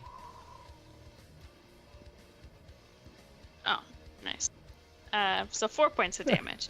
And then I'm gonna illusionist bracers to do it all again. All right. So The 10 top or one, 11. or actually the Oh, yeah. top two will hit. Oh, very nice. Wait. Then 2 should have hit last time. 8 plus 7. Oh, Nine, 7. 10. Sorry. Oh, The top 13, one will 14, hit. 15. It has an AC Okay. of 16. Oh, gotcha. Okay. Okay, so just one more. Whoop. Nice. 5 points of damage. All right. You're welcome, team. Yeah. Carrying. All right. So yeah, you blast, and 2 hits blast into like the open wound that Splink created, and the creature is now looking dang rough. Damn it. They're always looking rough. Yeah. Is that your turn? That is all I have for ya. Okay. Hoovel. Yeah. I'm going to attack. All right. Which one? The one. The only that... one? Yeah, the only one. I was testing to see if he was paying attention. Oh, This oh. one right here. Yeah. Just the last one left. Oh, and I'm doing still steady aim. Okay. 23. That'll hit. Yeah. Alright. 25 points of damage. All right. How do you want to do this? Just I don't know. Come up with something cool. Okay, so as the remainders of them go down, and the Eldritch blast into the creature, it is like craning. It looks like it's going to try to get away, and you shoot one last arrow right down the throat of this creature, and it like shoots out the wound that was already created on its back, and guts just spill everywhere. Oh shit. We love it when guts spill everywhere. All right. Okay. Guys, what did I tell you about keeping me hard? Ugh. That one was particularly rough, dude. Alrighty, well, now that we've killed multiple things, how about that cave? What cave are you talking about? The base. Cave base. It's not a cave base. It's not a Oh. cave. It's a base. Alright, camp. the base base camp. That's where we're going. Base camp. Yeah, lead the way, fellas. Splink, Done. what are you doing with this one? We're taking it with them. Yeah, and you just see a ball of like metal, like I don't even know how to describe it. Just a bunch of metal strips that are now circling yeah, it's like around a bunch this of metal creature. belts. Yeah, now wrapped around this creature, and it is furiously trying to get out, but it cannot. Nope, it cannot. I grab him and I drag him with me. All right. Does I it? like face in the snow, and just dragging it through the snow. Okay. All right. Then I will. GM. I'll give you permission for this creature, as you're dragging it. Come on, buddy. and I just start making my way towards base camp. Okay. Oh, can you turn off flying on him? Oh, yeah.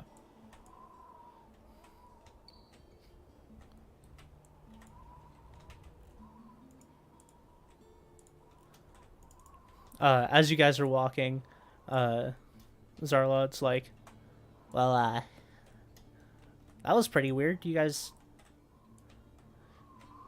not think that was weird, or is it just me?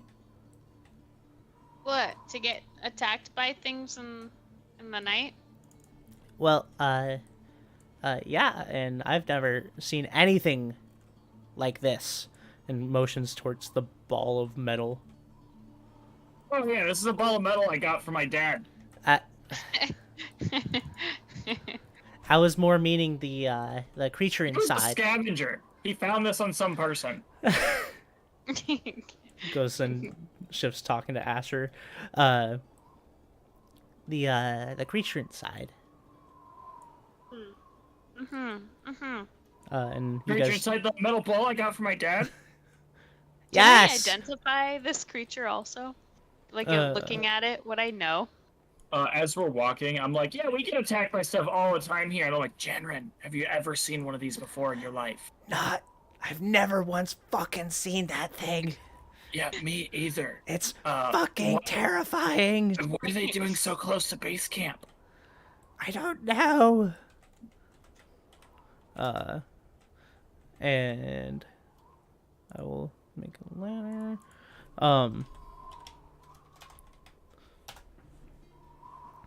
Put that right.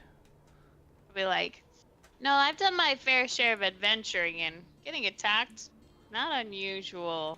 We're just walking around. Unusual. But this creature. Goblins would know that there's a ladder right here. Okay. And then Asher, if you want to roll,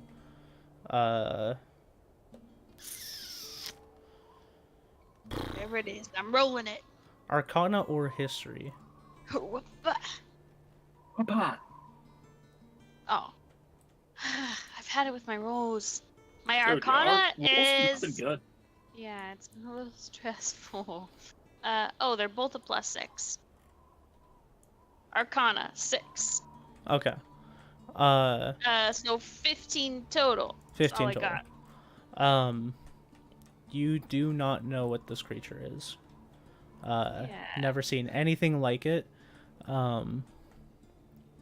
This creature, now that you get a closer look at this one, versus the other like land ones, this one seems to be a bit more put together, as it looks like it could be bipedal, but it is, it looked to be like hunched over when it was on the ground. And it seems to be just like, it seems to have aspects of a bunch of different creatures that you've seen. It has like winged feathers, like a bird of prey. But it has like an axolotl tail, so it looks like it would also be able to swim fairly well. But then it has like almost plated exterior with spines going down its back, like you would see on like a dragon. But the wings don't really match what a dragon would have. And then the face is just like a grotesque maw of teeth. This is not good. This is different. But the goblins lead you guys up this ladder, and then they turn, and you can. Now it's getting dark, so you guys can only see out to 60 feet. Those who have dark vision. Yeah, I'd be one of those. Okay.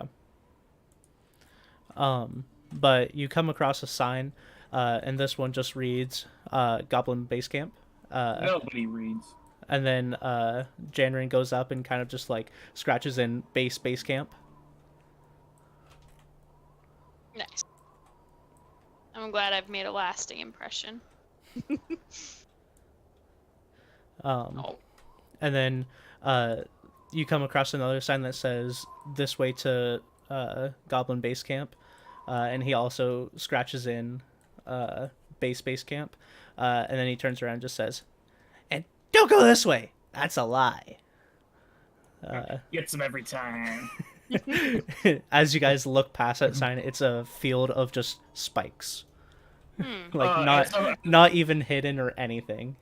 As I'm walking, I'm dragging this guy through these spikes. Okay. Just cause. And then you guys get to the front gate. You guys know that no one's here. So Janrin looks to Hoovel and says, Mr. No Fire, please fly over this wall real quick and open the gate. Just stare at him for a few seconds. Go on, and then Ben. fly over. I also stare at him for a few seconds. I'm like, it used to be my job. Yes, Just but blink over there and into it. if you want to do that, you can, but I wanted to make him do it. I guess you have to make him feel special. Yes. Yeah. You get over there and there's like a small lever. I pull the lever. You instantly get trapped. No, I'm kidding. Get to every time. Wrong lever. Yeah, you guys walk through. As you guys go through this base camp, I'm pretty sure it's base camp. base camp. No, one more base. Base camp. Yeah. As you guys go through the BBBB camp, BBBC. sure. You're talking about BBCs. You guys see that it looks to be like something was here before, and then the goblins added onto it with like wooden structures and things, but you do see like stone that used to be building. But they just walk in and there's like a bit of wood here that Janrin lights up in a few tents.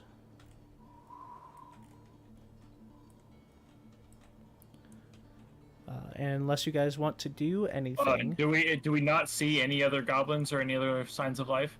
there aren't, but that's regular because this is the camp that you guys used before going to the frozen river. Oh, okay. Oh. This is just the So- camp that you used before ascending the mountain or on your way out. So the goblins went with you guys. So, like, the new base is what happens. Yeah, the goblins that were here went with Janrin and Splink to the frozen river outside of the ruin that you guys went into, and just left all their stuff. So we come inside. We're like, welcome home. Thank you. If you guys would like, there's tents. Feel free to use them. If you want to be more out of the snow, I point over to there's like a cave over here. This is more out of the weather, but it's not by a fire. If you want to sit on a bear rug, there's one way up there, and it points up to this place. But there's no roof, so there's that. Yeah. I got displaced. Where are you guys? Where are you? Over here. Okay. Wow. Hello. I'll take the cave. There's no fire. And he points down off of this edge. That's where we push people off. Oh. Oh, good times. No, just cave for me. I'm gonna start a fire in the cave. What? Dude, What? you could just start fires everywhere? That's my thing! We'll get over here and start a fire then. There's no pile of logs there. Now I don't want to. I take out my book and I sketch a picture of ball monster. Okay. You mean this monster? The one that I currently have? Yeah, that's the one. I'm just putting it in my little journal for whoever finds my corpse due to goblin-related mischief. Okay. Make a performance check. Okay. With Cool. disadvantage because I'm distracting you. Hey, Okay. stop! The anti-help action. Yeah. It's an unnatural 20. All right. You do a pretty darn good job about sketching out the different intricacies of the creature. Okay. Yeah. I snap my journal shut. That was weird. And I go to sleep. Okay. You guys setting watch, or are you just going to bed? We have two Warforge. Right. Yeah. No watchy. We just sentries Also, rest and then We're freak at out. space camp. We don't Yeah. need watches The here. Janrin does just go to bed. Yeah, same. All right. I feel very safe in base camp. Okay. So you guys go to bed. And then throughout the night, you hear the howling winds of the canyon reverberating off of all the different walls, creating a unique sound, and it almost sounds like the wind is screaming. But you eventually do get a long rest. Yay, long rest. I needed one of those. Okay. You... Oops. You wake up the next early morning with a long rest. I go over and I, like, wake up this guy. The ball guy? Yeah, The one in the ball from your father? yeah, Okay. yeah. The one, he Uh, was a scavenger. He got the ball. He Okay. gave it to me. Yeah, and you kick the ball and it starts like furiously shaking. Just wanted to make sure you weren't comfortable.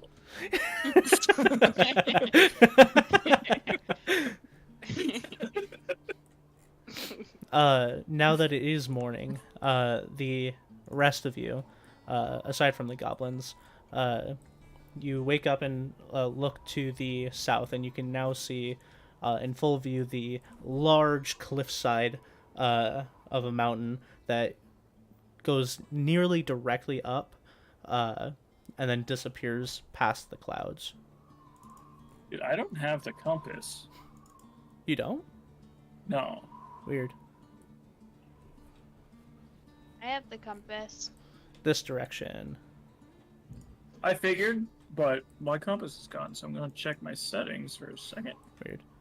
But what are you guys doing today? Are you just heading out, or do you want to do anything here first? There we go. Yeah, it just Yes, wasn't sir. there. Oh. I disabled it and re-enabled it and it showed up. Interesting. That has never happened to me. Okay, look. Is there anything to do here in base camp? Yeah.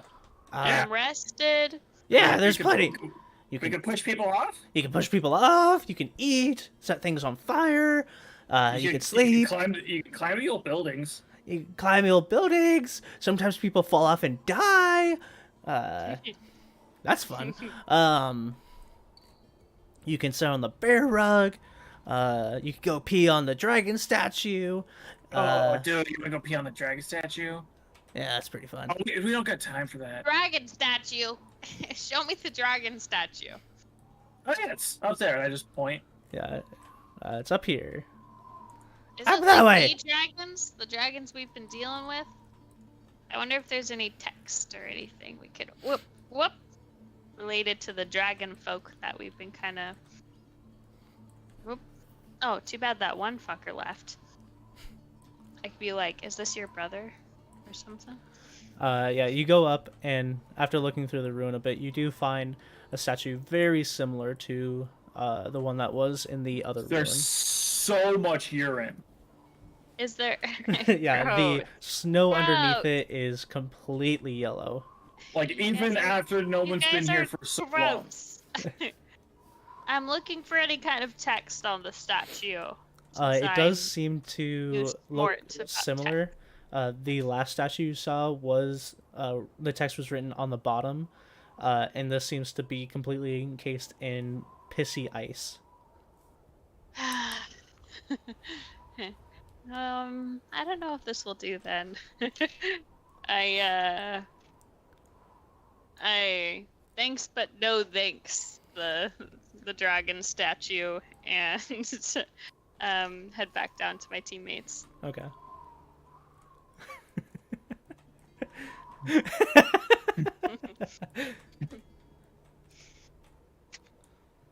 What? Just copious amounts of urine. You guys are gross. But you're goblins, so I understand. Alright, let's head out, team. We're So normally, how we do this is I turn into a dragon, and Splink will ride on my back. Oh. Well, I guess like all of us could fly here. we can't Most of fly. us can fly. Oh. Zarlad. Squints at Zarlad. Oh wait. Wait, Zarlon. Yes. Is there a distance that you can travel with that spear? I can. Wait, can you ride a dragon? I could ride a dragon. Oh. Said that pretty Uh, confidently, Zarlad. Splink, normally you ride on the dragon because it is about a 30-minute fly or a 2-hour walk. Yeah, Fly. I can fly for 4 hours. You can fly for 4 hours? Yeah. Okay. For whatever reason, I thought it was 10 minutes. No. Okay. Let me double check. Yeah. But I'm pretty sure it's just And then, you can fly for up to 4 hours. okay. And then, Snowball will also need someone to carry him. Yeah. If you carry Uh, him, you'll travel oh. at half speed. How heavy is Snowball? I don't know, but he is a medium, or a small medium creature. He's probably like a 1-ton brick. He's a little dragon. I mean, I can still make it within that time frame, though. Mm-hmm. I can I'll fly just- indefinitely, but probably not far with something heavy. It'll just take slightly longer. Let's see. Actions. Yeah. Normally, Janrin can fly at 80 feet. Yeah, and I can Janrin- fly Janrin at... could also carry Snowball, and with the 2, then he would be flying at half speed at 40 feet, which would still be faster than Yeah, what you could fly. because my fly speed's 45 feet. Okay. So yeah. And then Asher, yours is 50 feet, and then Hoovel, yours is 30 Except feet. for I can correct? also double dash. Yeah. Technically. That's true. So yeah, you guys, the slowest among you would be Janrin carrying the 2 with 40 feet per second, so you guys will still make it up there in like half an hour. Okay, yeah, I think that's fine. Alright. So Janrin goes ahead and uses his partially true polymorph.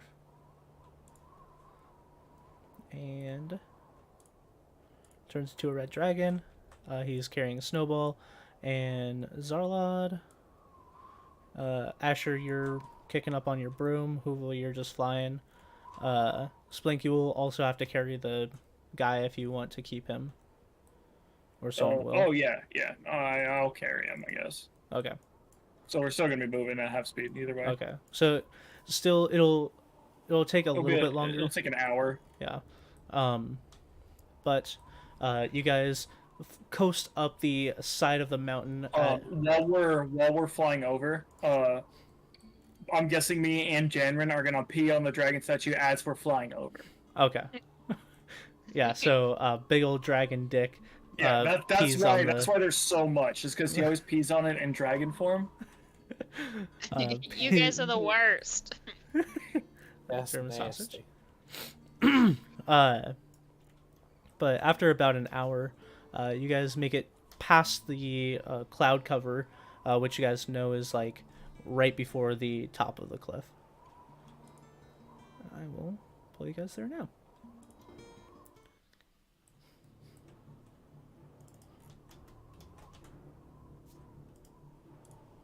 Yeah.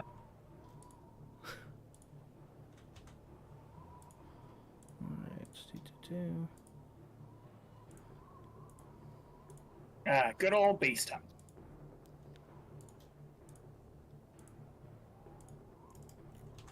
All right. You guys Don't forget about arrive. the monster. Oh right, fuck.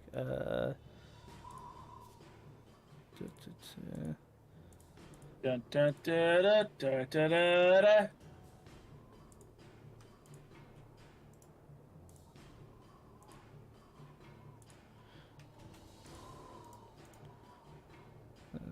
James Wills, give permission. I changed it. Oh, okay.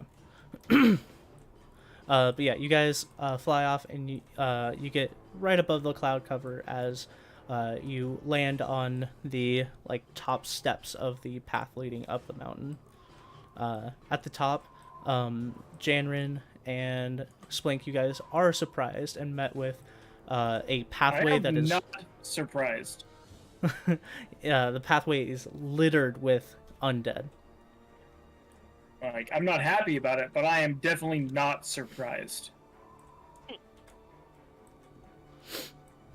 Janrin does not drop his dragon form as he kind of looks around and gets a little bit lower.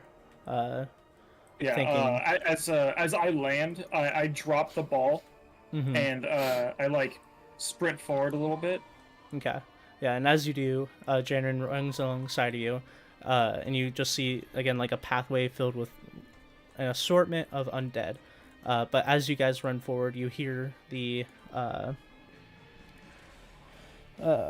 Jesus Christ, what the fuck is this thing?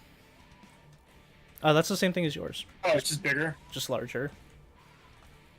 You hear the familiar barking and footsteps of the wolf riders as The works. That's cool. and you see 5 goblins riding around the bend, each with their own wolf. And as they appear, they start to like do a half circle around you guys. Okay. And 2 of them peel off and are going to get on either side of the rest of them.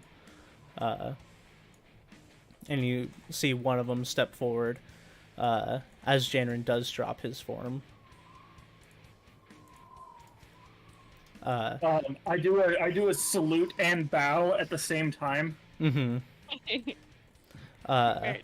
and then I go to like get down on one knee, but then I remember that we don't do that, so I stand up. And the 3 still up with you say, "Halt! Janrin, Splink, state your business here. Do you have news to share?" Oh yeah, yes. One sec. Can I go show you something? Proceed. Okay. And then he runs back. Okay. Uh, Janrin just says, "I have nothing to tell the likes of," and then as he's like talking, one of the ones back with the rest of the group is just like, "Holy shit! Look what Splink has!" and I go like I grab a snowball and I grab the ball and I just walk up all hockey like.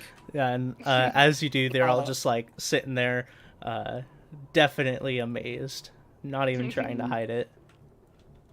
And then as I walk up, hand on snowball, I'm like, I have brought one of these things alive, and I throw it out in front of him, pretending like snowball's not the center of attention. Yeah, and as it drops there, rolling in it, just like You guys remember that ball my dad gave me? the ball that your Yeah. dad gave you with the scavenger. Yeah. Look what it did. And they get off, and a couple of them look at that, but like 3 of them are like coming around to look at Snowball. My hand's just on his head, giving him like a little scratch behind the ear. They have completely forgotten about the rest of you. Okay. That's fine. And they're just like, look at him go. And Snowball's kind of just like sitting there, and he like licks like one of his chops, and they're just like, ah! Oh, very nice. Also, we've came to get my ward some armor. Yeah. And Oh. they look back. Yes, that would look even cooler. And then points up the path. Go to the captain. Tell the captain he's gonna be so cool. He's gonna be so amazed. He should probably have something for. What's this? What's this one's name? Snowball. Oh my god. Yeah, very nice. They love it. And as they say that, and they're amazed, they clear a path for you guys. And when they do that, I get on top of Snowball He rides it. and then just rides him out. And then as I'm passing, I'm like, "You guys will take care of this guy. You want my ball back, right?" Yes, we'll get your ball back. Good. Very well. Follow me. I say out loud to party members. I do follow. I'm like, yeah, all right. Man, let's go. As you guys Armor walk would up the look path, cool, I guess, you can see the pathway leading up is littered with arrows. That guy's cool. Undead, and just like multiple eyeball craters. guy. Oh yeah. You guys Not some kind of war. as you guys continue walking up, there are multiple like watch posts that a lot of goblins, like 4 each, are pointing bows at you. And then you also notice up top here there should be more goblins pointing bows at you. I think I moved them. Up here? Goblin bows. Doop, doop, doop, doop. Up here. Oh, yeah. As you guys are passing by. They just seem very ready to attack. But you guys are let through. And as you get to the front gate, you do see like a large pile of flesh and hands and spears and one large eye of a creature right here. And then as you approach the gate, you hear from like up top, "What's the password?" Jenrin looks at Splink, kind of confused, looks up. "There isn't one! Open the gate!"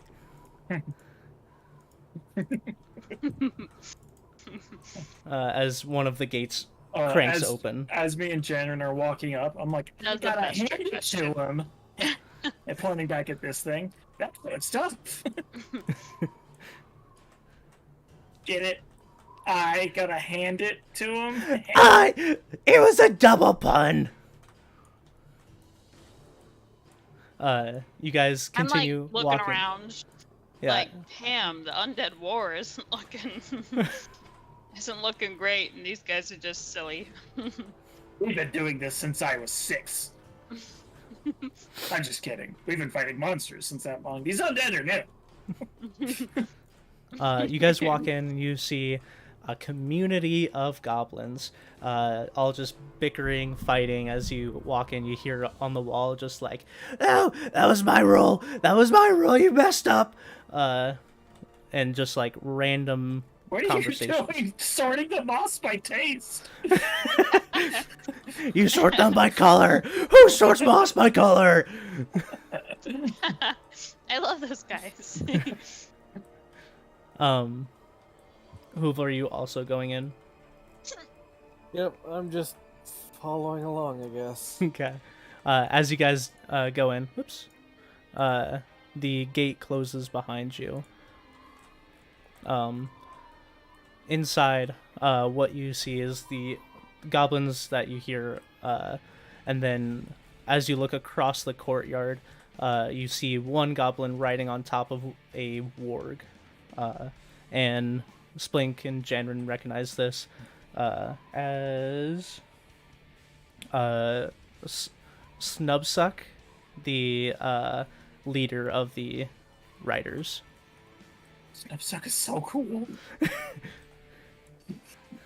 I think you have him beat now. Yeah, but his work is so big. It is. As I'm just like approaching, I'm getting kind of nervous. My hands are getting a little sweaty. Yeah.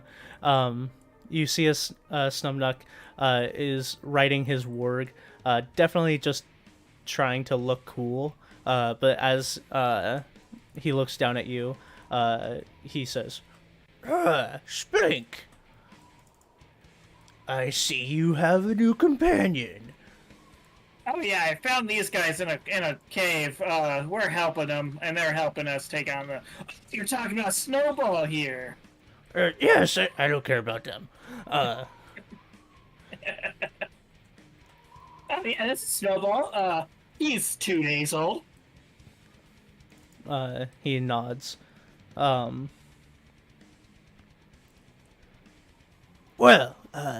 make sure he does not run around. Don't let him near the sacrifice pit. He might fall off. Oh, Snowball's much too smart for that. We're just here to get him some armor, and we brought you one of those like flying guys, but he's alive in the ball my dad gave me. The ball that your dad gave you, that you scavenged? Yeah, that one. I caught one. He nods, and as he looks up at the gate, you can see a couple of the riders are now like dragging the like ball, trying to get it inside the gate. Man, I sure wish I had like those other 7 he gave me, but those all broke. He nods and says, "Well, your snowball is fairly warg-sized. From what I've been told, he's gonna get much bigger. I'm like, for now. Very Well, organized. Like the size of a tree. Excellent. Well, for now, we do have armor for smaller wargs, and I'm sure I can spare some of my extra armor for Do we my... have any armor? Do we have any armor that like can like grow with him? You'll have to go to the war tent. Oh, reminds me. Spiky Jenrid. The leader. He's returned. War tent.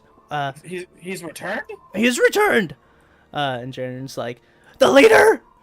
He's here? Later. Snub Sock, just is like, yes, so, please, you'll have to ask him. I don't have any of that on me, but, he might be able to put something together for you. Yes. We'll go talk with leader. All right. Denrin. You see Janrin, like, bead of sweat down, his brow, and just says, You can leave that to me. okay, I can talk to leader too. That's fine. Let's go. And continues walking this way. All right. That's fun. Yeah, We as can you, just not talk about that. as you guys continue walking, Janarin and Splink, new to you, you see strapped up between two poles a living creature who has been frozen like from the chest down, but still like thrashing about. A creature that looks very similar to the creature that you guys fought in the ruin, but distinct differences. Instead of horns that go back, it has horns that curl up. The hands, rather than being like blades, are like large claws. It does have eyes, and a multitude of eyes, looking more like a spider. So it's like the same make. Oh, nice. The same make as the creature, but definitely different. I don't remember that guy.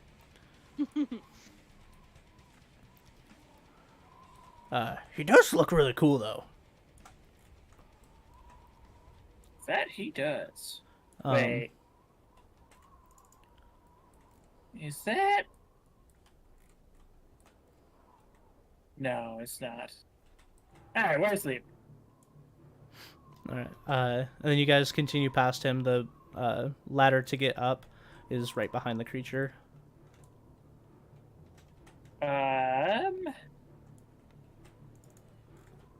How am I gonna get Snowball up there?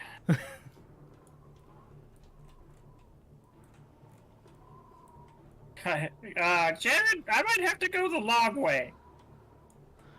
Okay. I'll get to the war tent, but I'll wait for you.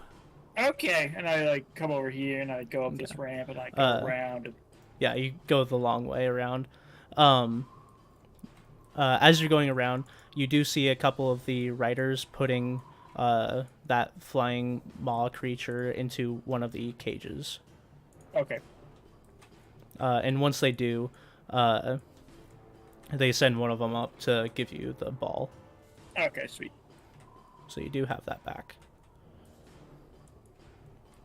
All right. But yeah, you guys climb the stairs and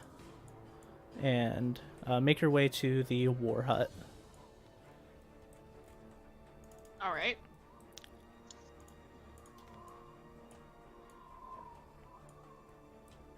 Yeah. We help as up we're- there. Yep. Reason. Hold control Oh, control. or shift to teleport. I had some very spicy You okay? peppers. You okay, Levi? I got the. Oh.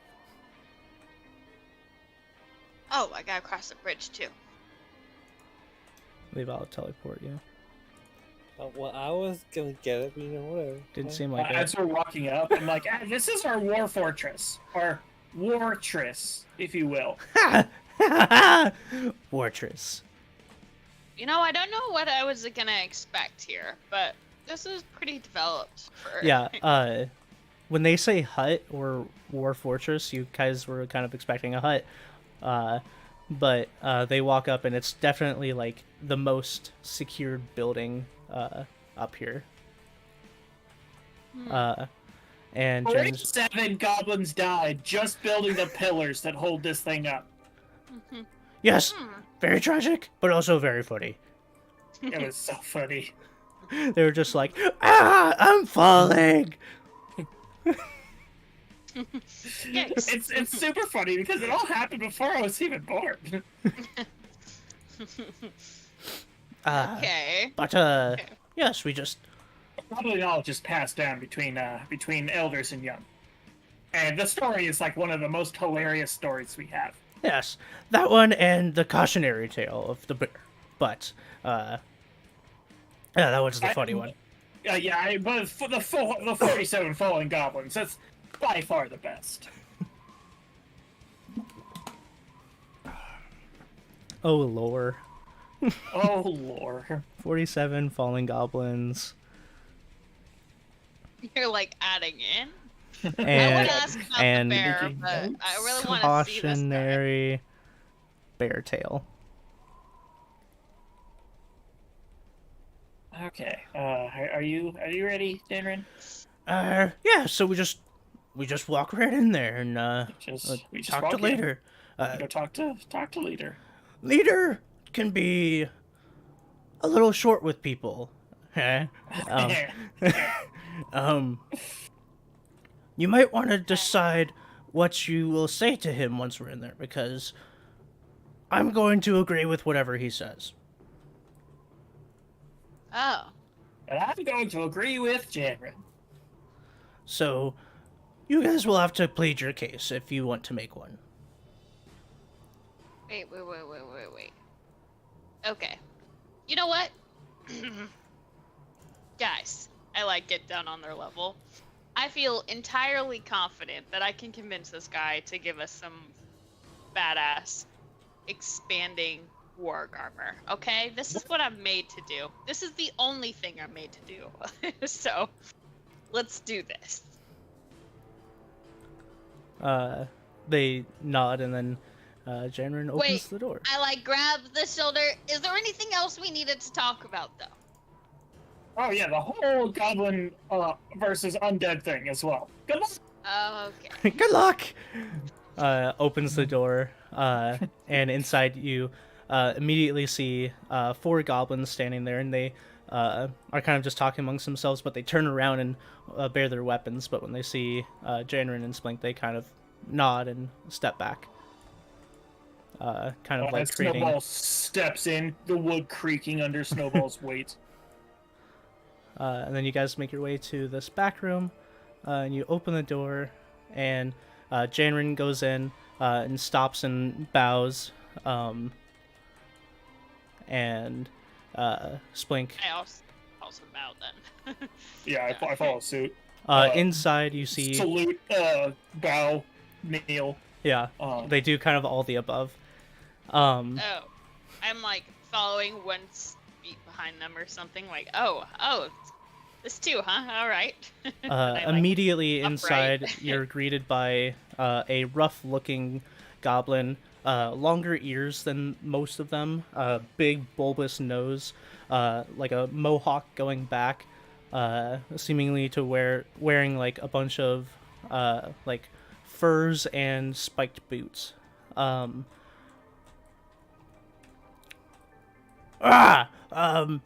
Janrin, Splink. We were just sitting down for a war meeting. Who have you brought? This is Snowball. Hey. And across the table, Hoovel and Asher, you see a very familiar goblin looking back at you, and as you see this goblin, he hits the table, jumps up, and smiles at all of you.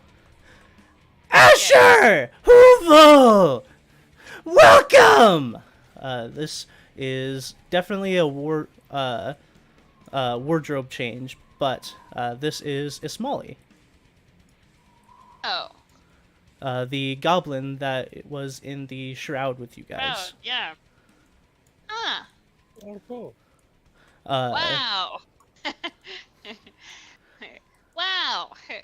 This is the most amazing of circumstances.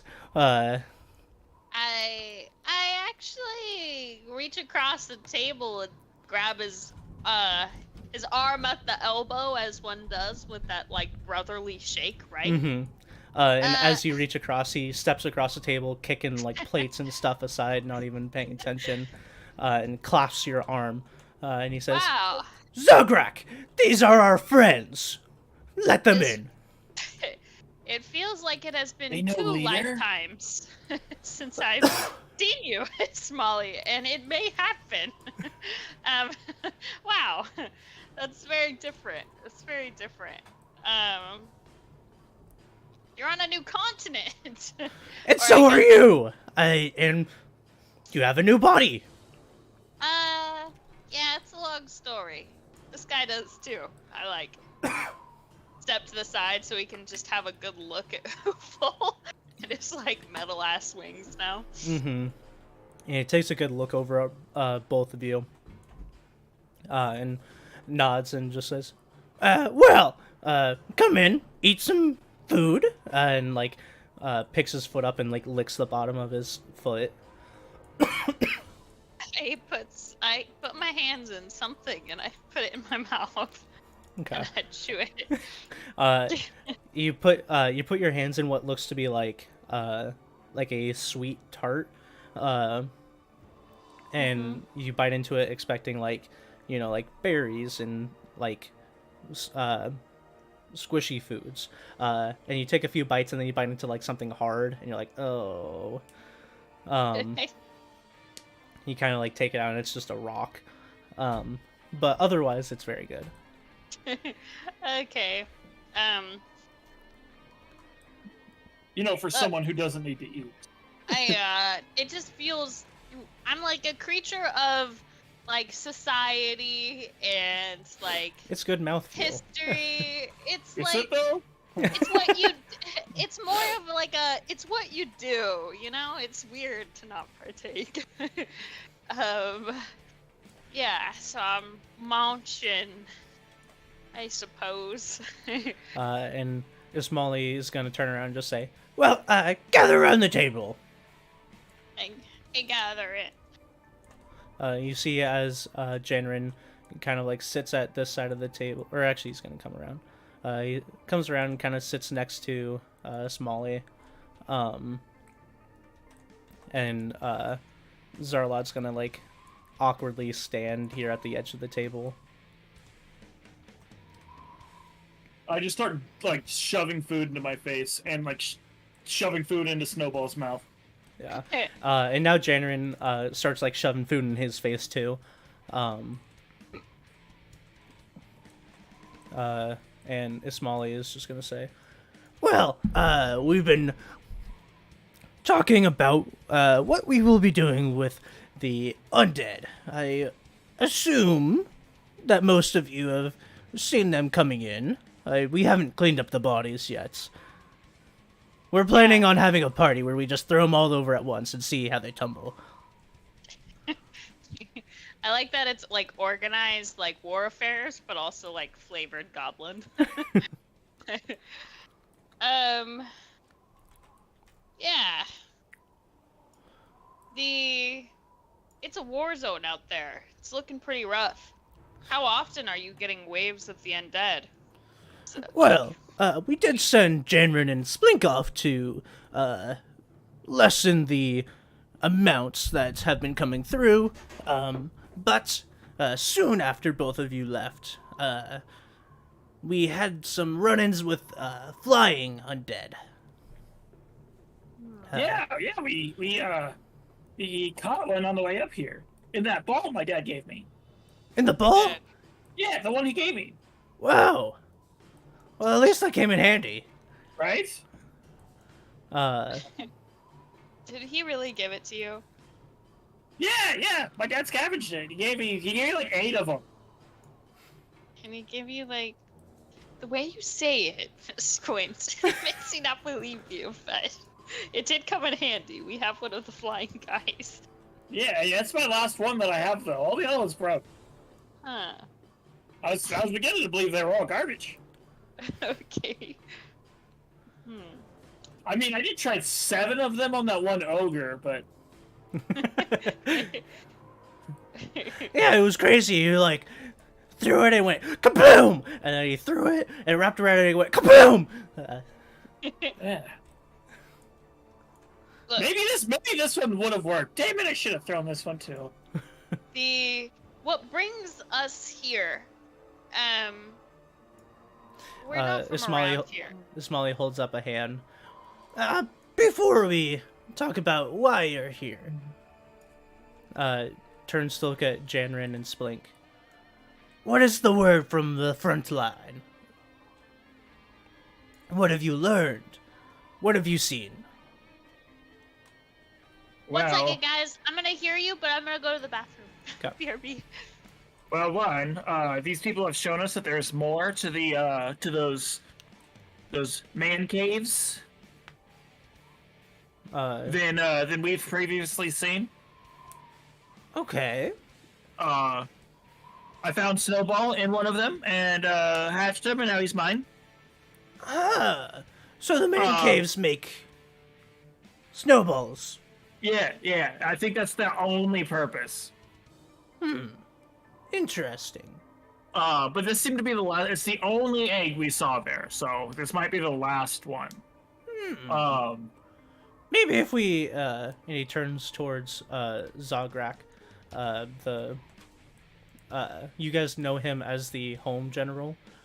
He takes care of the fortress and like directs the forces there, while you guys are like the forward generals. Yeah. But you have equal standing. I'm second admiral in command behind Janrin. Pretty much. But the three of you are kind of just like equal footing. But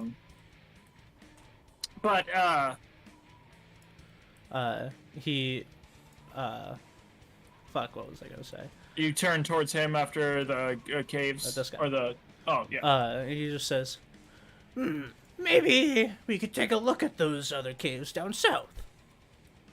And Zagrak. Yeah. There's a lot of really cool stuff in them. Zagrak nods, and you see as Yarbnock, the advisor, writes it down. He takes like a whole piece of parchment and writes it on like the whole thing, like cave south. As you should.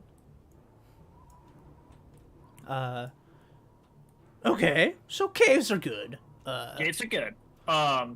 These guys, they found us and it was asking us for help with the undead. So, I feel like they're a good option to help us with the undead. And it seems like you already know them. So, that's weird. Yeah, that's super weird. He knew us from a very long time ago. From me and Hoovel's youth. We were much more flesh then. He laughs and just says, Asher, you're funny. That was only like 5-6 months ago? I literally died. Yeah, it wasn't that long though. We were. Anyways, we won't get into that objective, what we were doing back then. We're talking now. So look, we are looking for a permanent solution to undead. That's what we need help with. Yeah, we gotta keep the dead dead. That's what they always say. That's what it says in every book. I look down to the pearl in my hands. Yeah, we always keep dead, okay? And, yeah, so Snowball was gonna be kind of a big part of that, except for it hatched as a baby and not a full grown-ass Tarask. So that's hole in that plan. Now we need another way to bomb Navistar? Navistar Outpost. Navistar Outpost. Yeah, the whole island here is Navistar, and then the Navistar Outpost is the. Okay, that's what I wasn't sure about. I'm like, not the place we are currently, but that other place over there. And look, something we need to address that's part of this plan. I know I'm giving you a lot to digest, my goblin friends, but first order of business, we need Snowball suited up for war. Well, that could be arranged. Yes, we have plenty of warg armor that would fit Snowball. So, Snowball's supposed to be getting much, much bigger, and I have no idea how quickly he's gonna get bigger. So we might need something that gets bigger with him. Ismali flexible. Scratches his chin.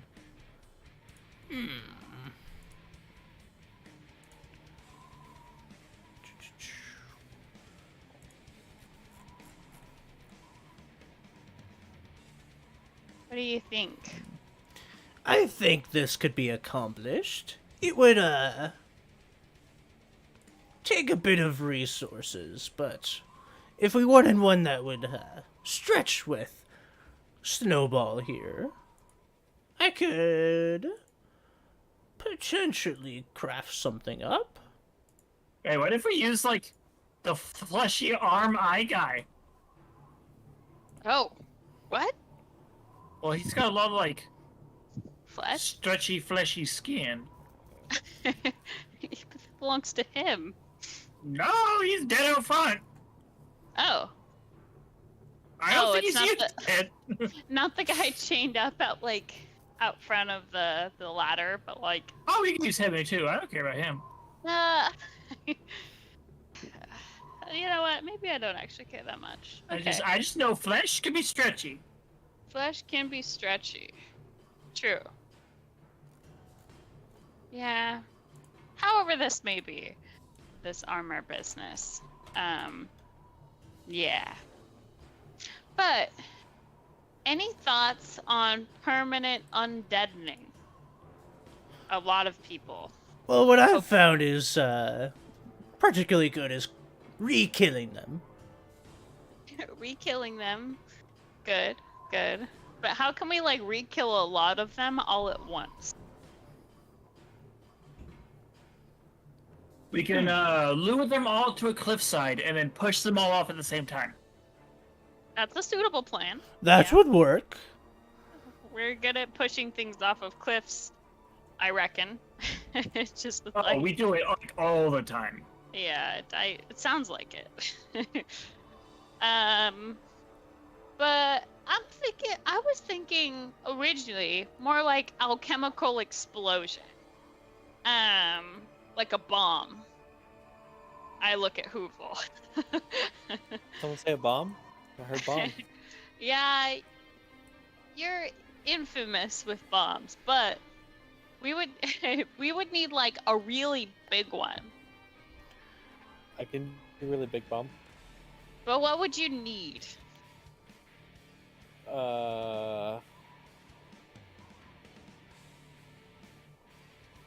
The blue crystal stuff, some nails, a metal casing, put the bomb in, and oil. We do have a metal casing. I look at Dad's object. Oh, Dad's spear. Can it hold another object? Or is it like one and done? I can use it again, after a day. Okay. Okay. But it does have to be a creature. Oh, dang it. But also, Kyle, it does go back down into its spear size after being used. Okay. So I would have been able to just keep that guy in my pocket. Oh, really? Yeah, it's Okay. a Pokeball. Cool. Yeah. Okay. Ismaili speaks up and says, "Well, what we were discussing before is that we could, if we could gather them up in one area, we could, have me fly over and drop maybe not a bomb, but something very similar on top of them. The only issue that we had is we didn't have an area that they were all in until now, which sounds like the Navastar outpost. Yeah. There's just... The other issue is that, looking out front, the camp was only successfully defended because I was here. So, Aw. the other issue is that I cannot spare very many of my men. So, and squints at all of you. You do So- seem to carry yourself differently, so here's my offer. I send some of my Griffin Riders to quickly drop a bomb on these undead. I do need a few days of you helping to protect this place, as making the armor will put me out of commission for the rest of the day, as well as Yay.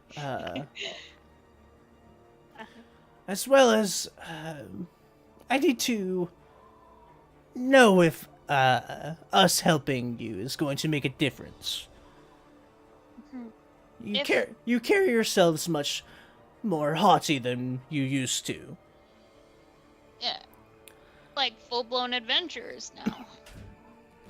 We're a little bit more than the old thieves we used to be. Yeah.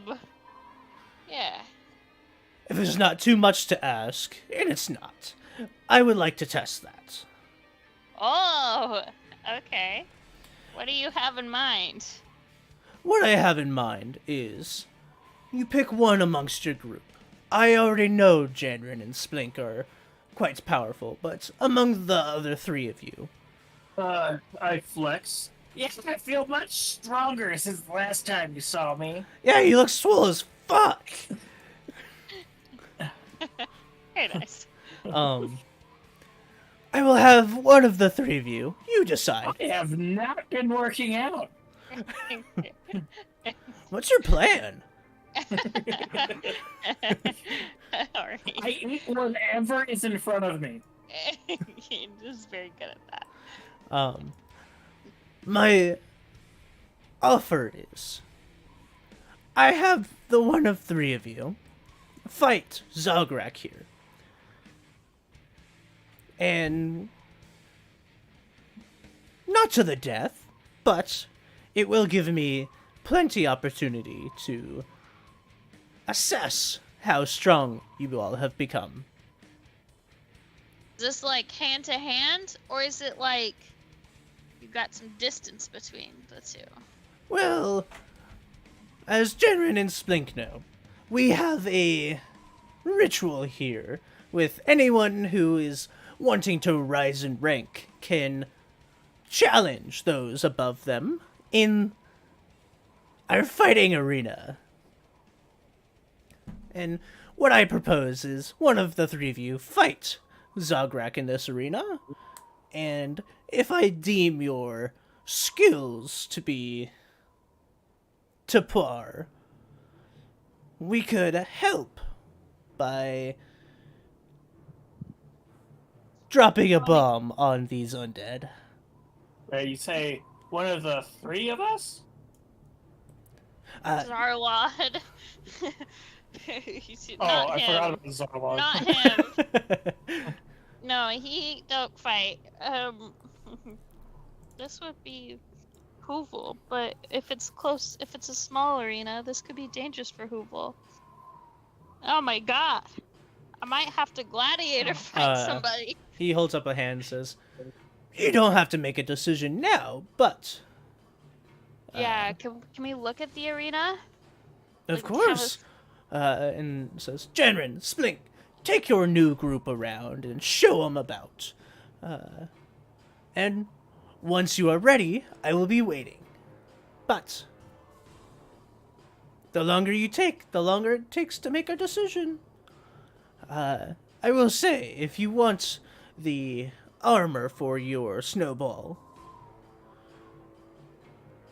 once you've decided you want me to make that, you will need to defend the fortress for the next day. So, maybe not the same day you fight. We can. Yeah, well, can I fight Zograk? I say, looking at him, cracking my knuckles. He does, he looks at you and says, you have gotten a little bit stronger since the last time I saw you. Mhm. I would rather one of my two old friends fight. But if you don't feel up to it, No, and you no. feel as though you're weak, you can let Splink No. do it. We feel up to it. Scare you that they're weak. Let me fight him. Yeah, stop it. I like stiff arm him. Come on, look. We need this. We need the Griffin Riders to at least weaken their forces before we drop in there and polish off the rest of the undead. If there is any remainder. So we gotta do this. Me and Hoovel are going in that rink. To the rink. I grab a bunch more food, shove it in my mouth, and grab a bunch more food, shove it in Snowball's mouth, and then leave. Okay. And you guys walk out. Hey. And Splink and Janrin show you the ring. It is literally just the center here, and the boundaries would be either side. They would line with goblins, and you can't go above the bridges. Yeah, so the ring's just anywhere there. Oh god. All right. There's not an actual rink. It's just kind of like, It's a rick of goblins. yeah. Okay. I think I need to do this. The bard has to go in there. Unless you got some daggers or something you can fight with too, Hoople. I have a scimitar. Are you good at it? Have you ever used your scimitar? No, I literally just got it. I hadn't actually had a melee I weapon forgot I before. actually have the ball on my mini too. Oh yeah. Oh, cool. See, it's in my hand. So, I think you got this. Oh god. Well, guys, it was nice knowing you. You can admit you're weak and let me do it. No, you're not doing this. Look, if we can win, then it's not the end. We still have to defend this place, and hopefully the wave is manageable. But then we can take on the Navistar outpost with a little bit more hands than what we have. Yeah. And Snowball here suited up, so I think if we could do this, if I can just get some sneaky shots off with my spells, then we can save the world. Yeah. Right. I don't care about the world. I'm trying to save my goblins. And Snowball here. Goblins included. Yeah. Alrighty. Okay. I have spell slots available. I can do this. I'm full HP. Ready. I grab you before you go, and I'm like, take this. It might help. And I hand you a Mace of Terror. Whoa. Okay. Mace of Terror. Oh, nothing pops up. Here, 1 second. Let me look over here.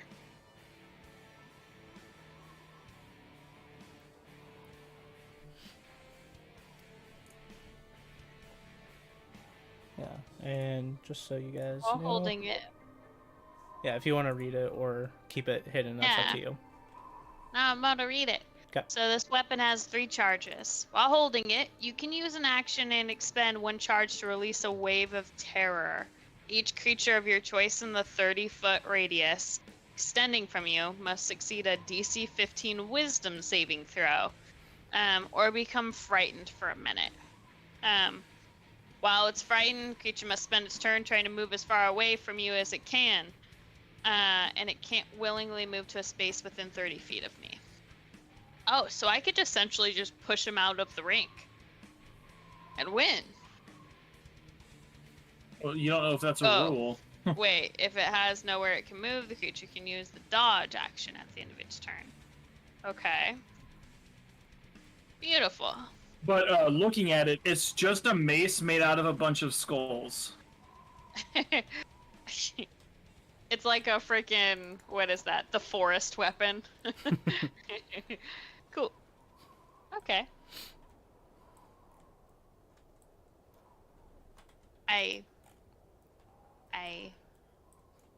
him on the head. It was nice knowing you. Thank you for your Mace of Terror.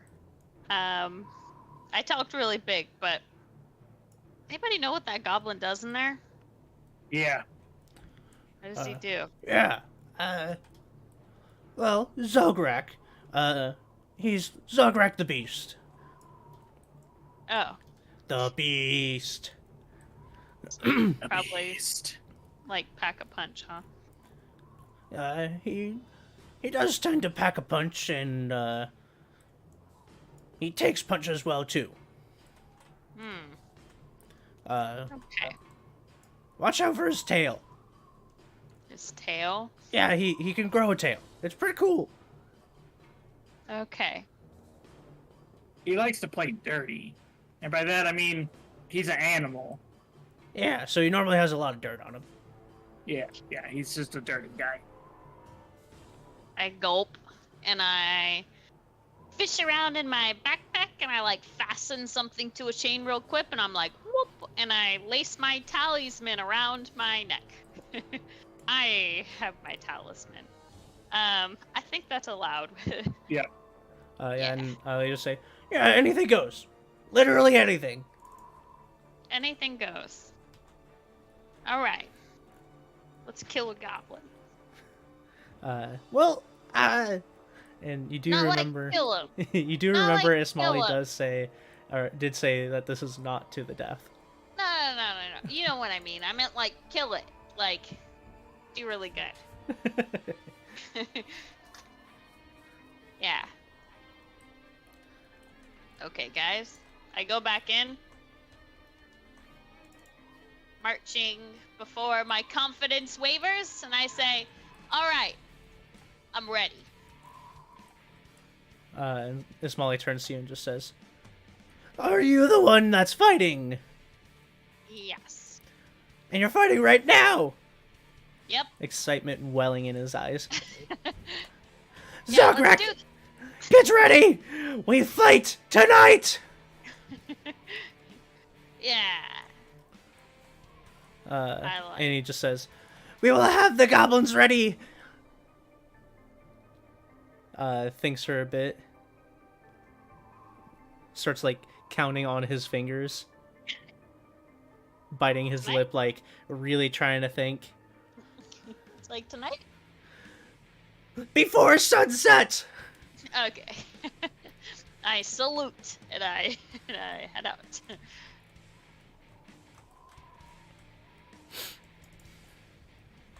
Okay. Is there anything you guys want to do before the fight? Yes. I would like to fight Zarlon.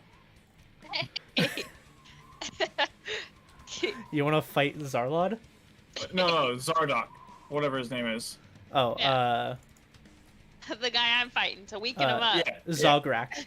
Zograk, that's what it was. Yeah, I'd like to fight him.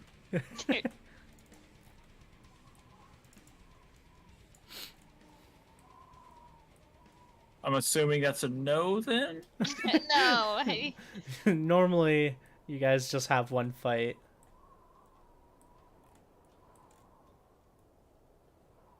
Fine.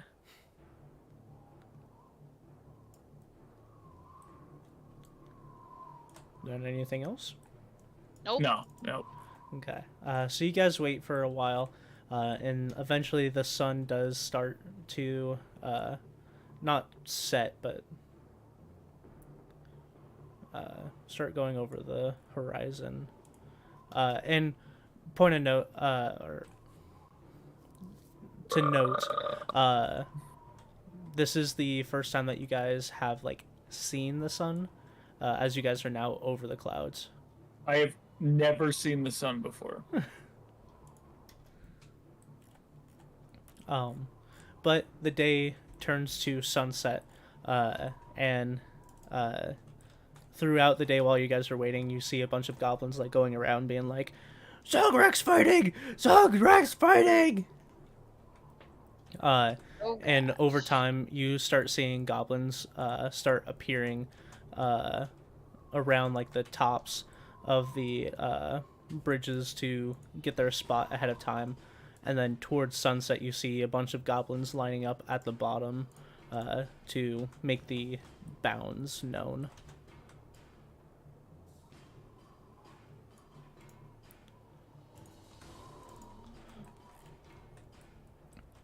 And then while you guys are getting ready, you see as Ismali and Zograk walk out of the war hut. Zograk like full like boxer hood over, like punch in the air, just walking out, and as they do, Ismali walks to like the top of this, and he's gonna watch from there as Zograk goes down the ladder and walks to the center of the ring, waiting for you. So I'm talking. I'm like, the biggest thing you gotta do is make an entrance. Oh my gosh. Yeah. Make the goblins love you. As you guys are talking, you hear them all like banging on whatever's closest to them, being like Zograk, Zograk, and he's like, If you make them chant for you rather than Zogrek, he'll lose his nerve. He'll show how much of a little bitch he is. Okay. Okay. I've got stage presence. I can do this. I bust out Liar, and I say, which one of you guys is gonna turn into a dragon for me? Or a T-Rex? So I can ride you in there. Oh my god. Chandran gets really excited. He's just like, ah! Looks around and just says, "You!" and points at Zarlot, and he turns him into a T-Rex without him saying anything. Whoa, you can do it to... Okay. I forgot that. Fuck. I wasn't prepared for that. I would have totally done it. Bam. Whoa. You see as a T-Rex forms in Zarlot's I'm pretty space. sure it's bigger than that. Is it? Because I'm This pretty works for sure me. the T-Rex is huge. Is it?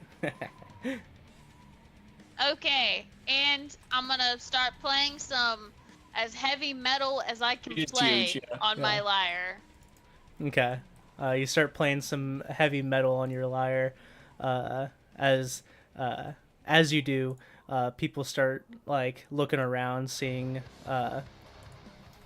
what Yeah. you're talking about.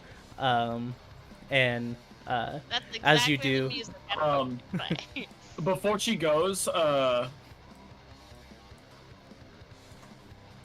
never mind. Never mind. okay. You're like inspired. I was seeing if there was anything I can do before you left to help, but I don't think there is. Somebody could give me temporary HP. Oh wait, he's a T-Rex. He is a Oh, T-Rex. he's a T-Rex.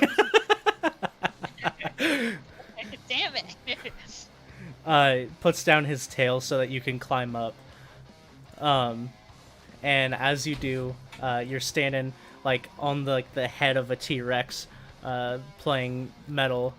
Roll Yeah. a performance check with I'm advantage. Like, are you ready? And just trying to like, from the cliff, get people psyched up. Oh yeah, and then what is it? A Performance. Oh hell yeah! It's a +8. Dope. So 25. 25. All right. So as you do that, Zarlod in T-Rex form is going to jump down, and he lands almost 3-point landing as the T-Rex with you on the head, and you point at the crowd and they're going fucking crazy. Yeah. On the lair, just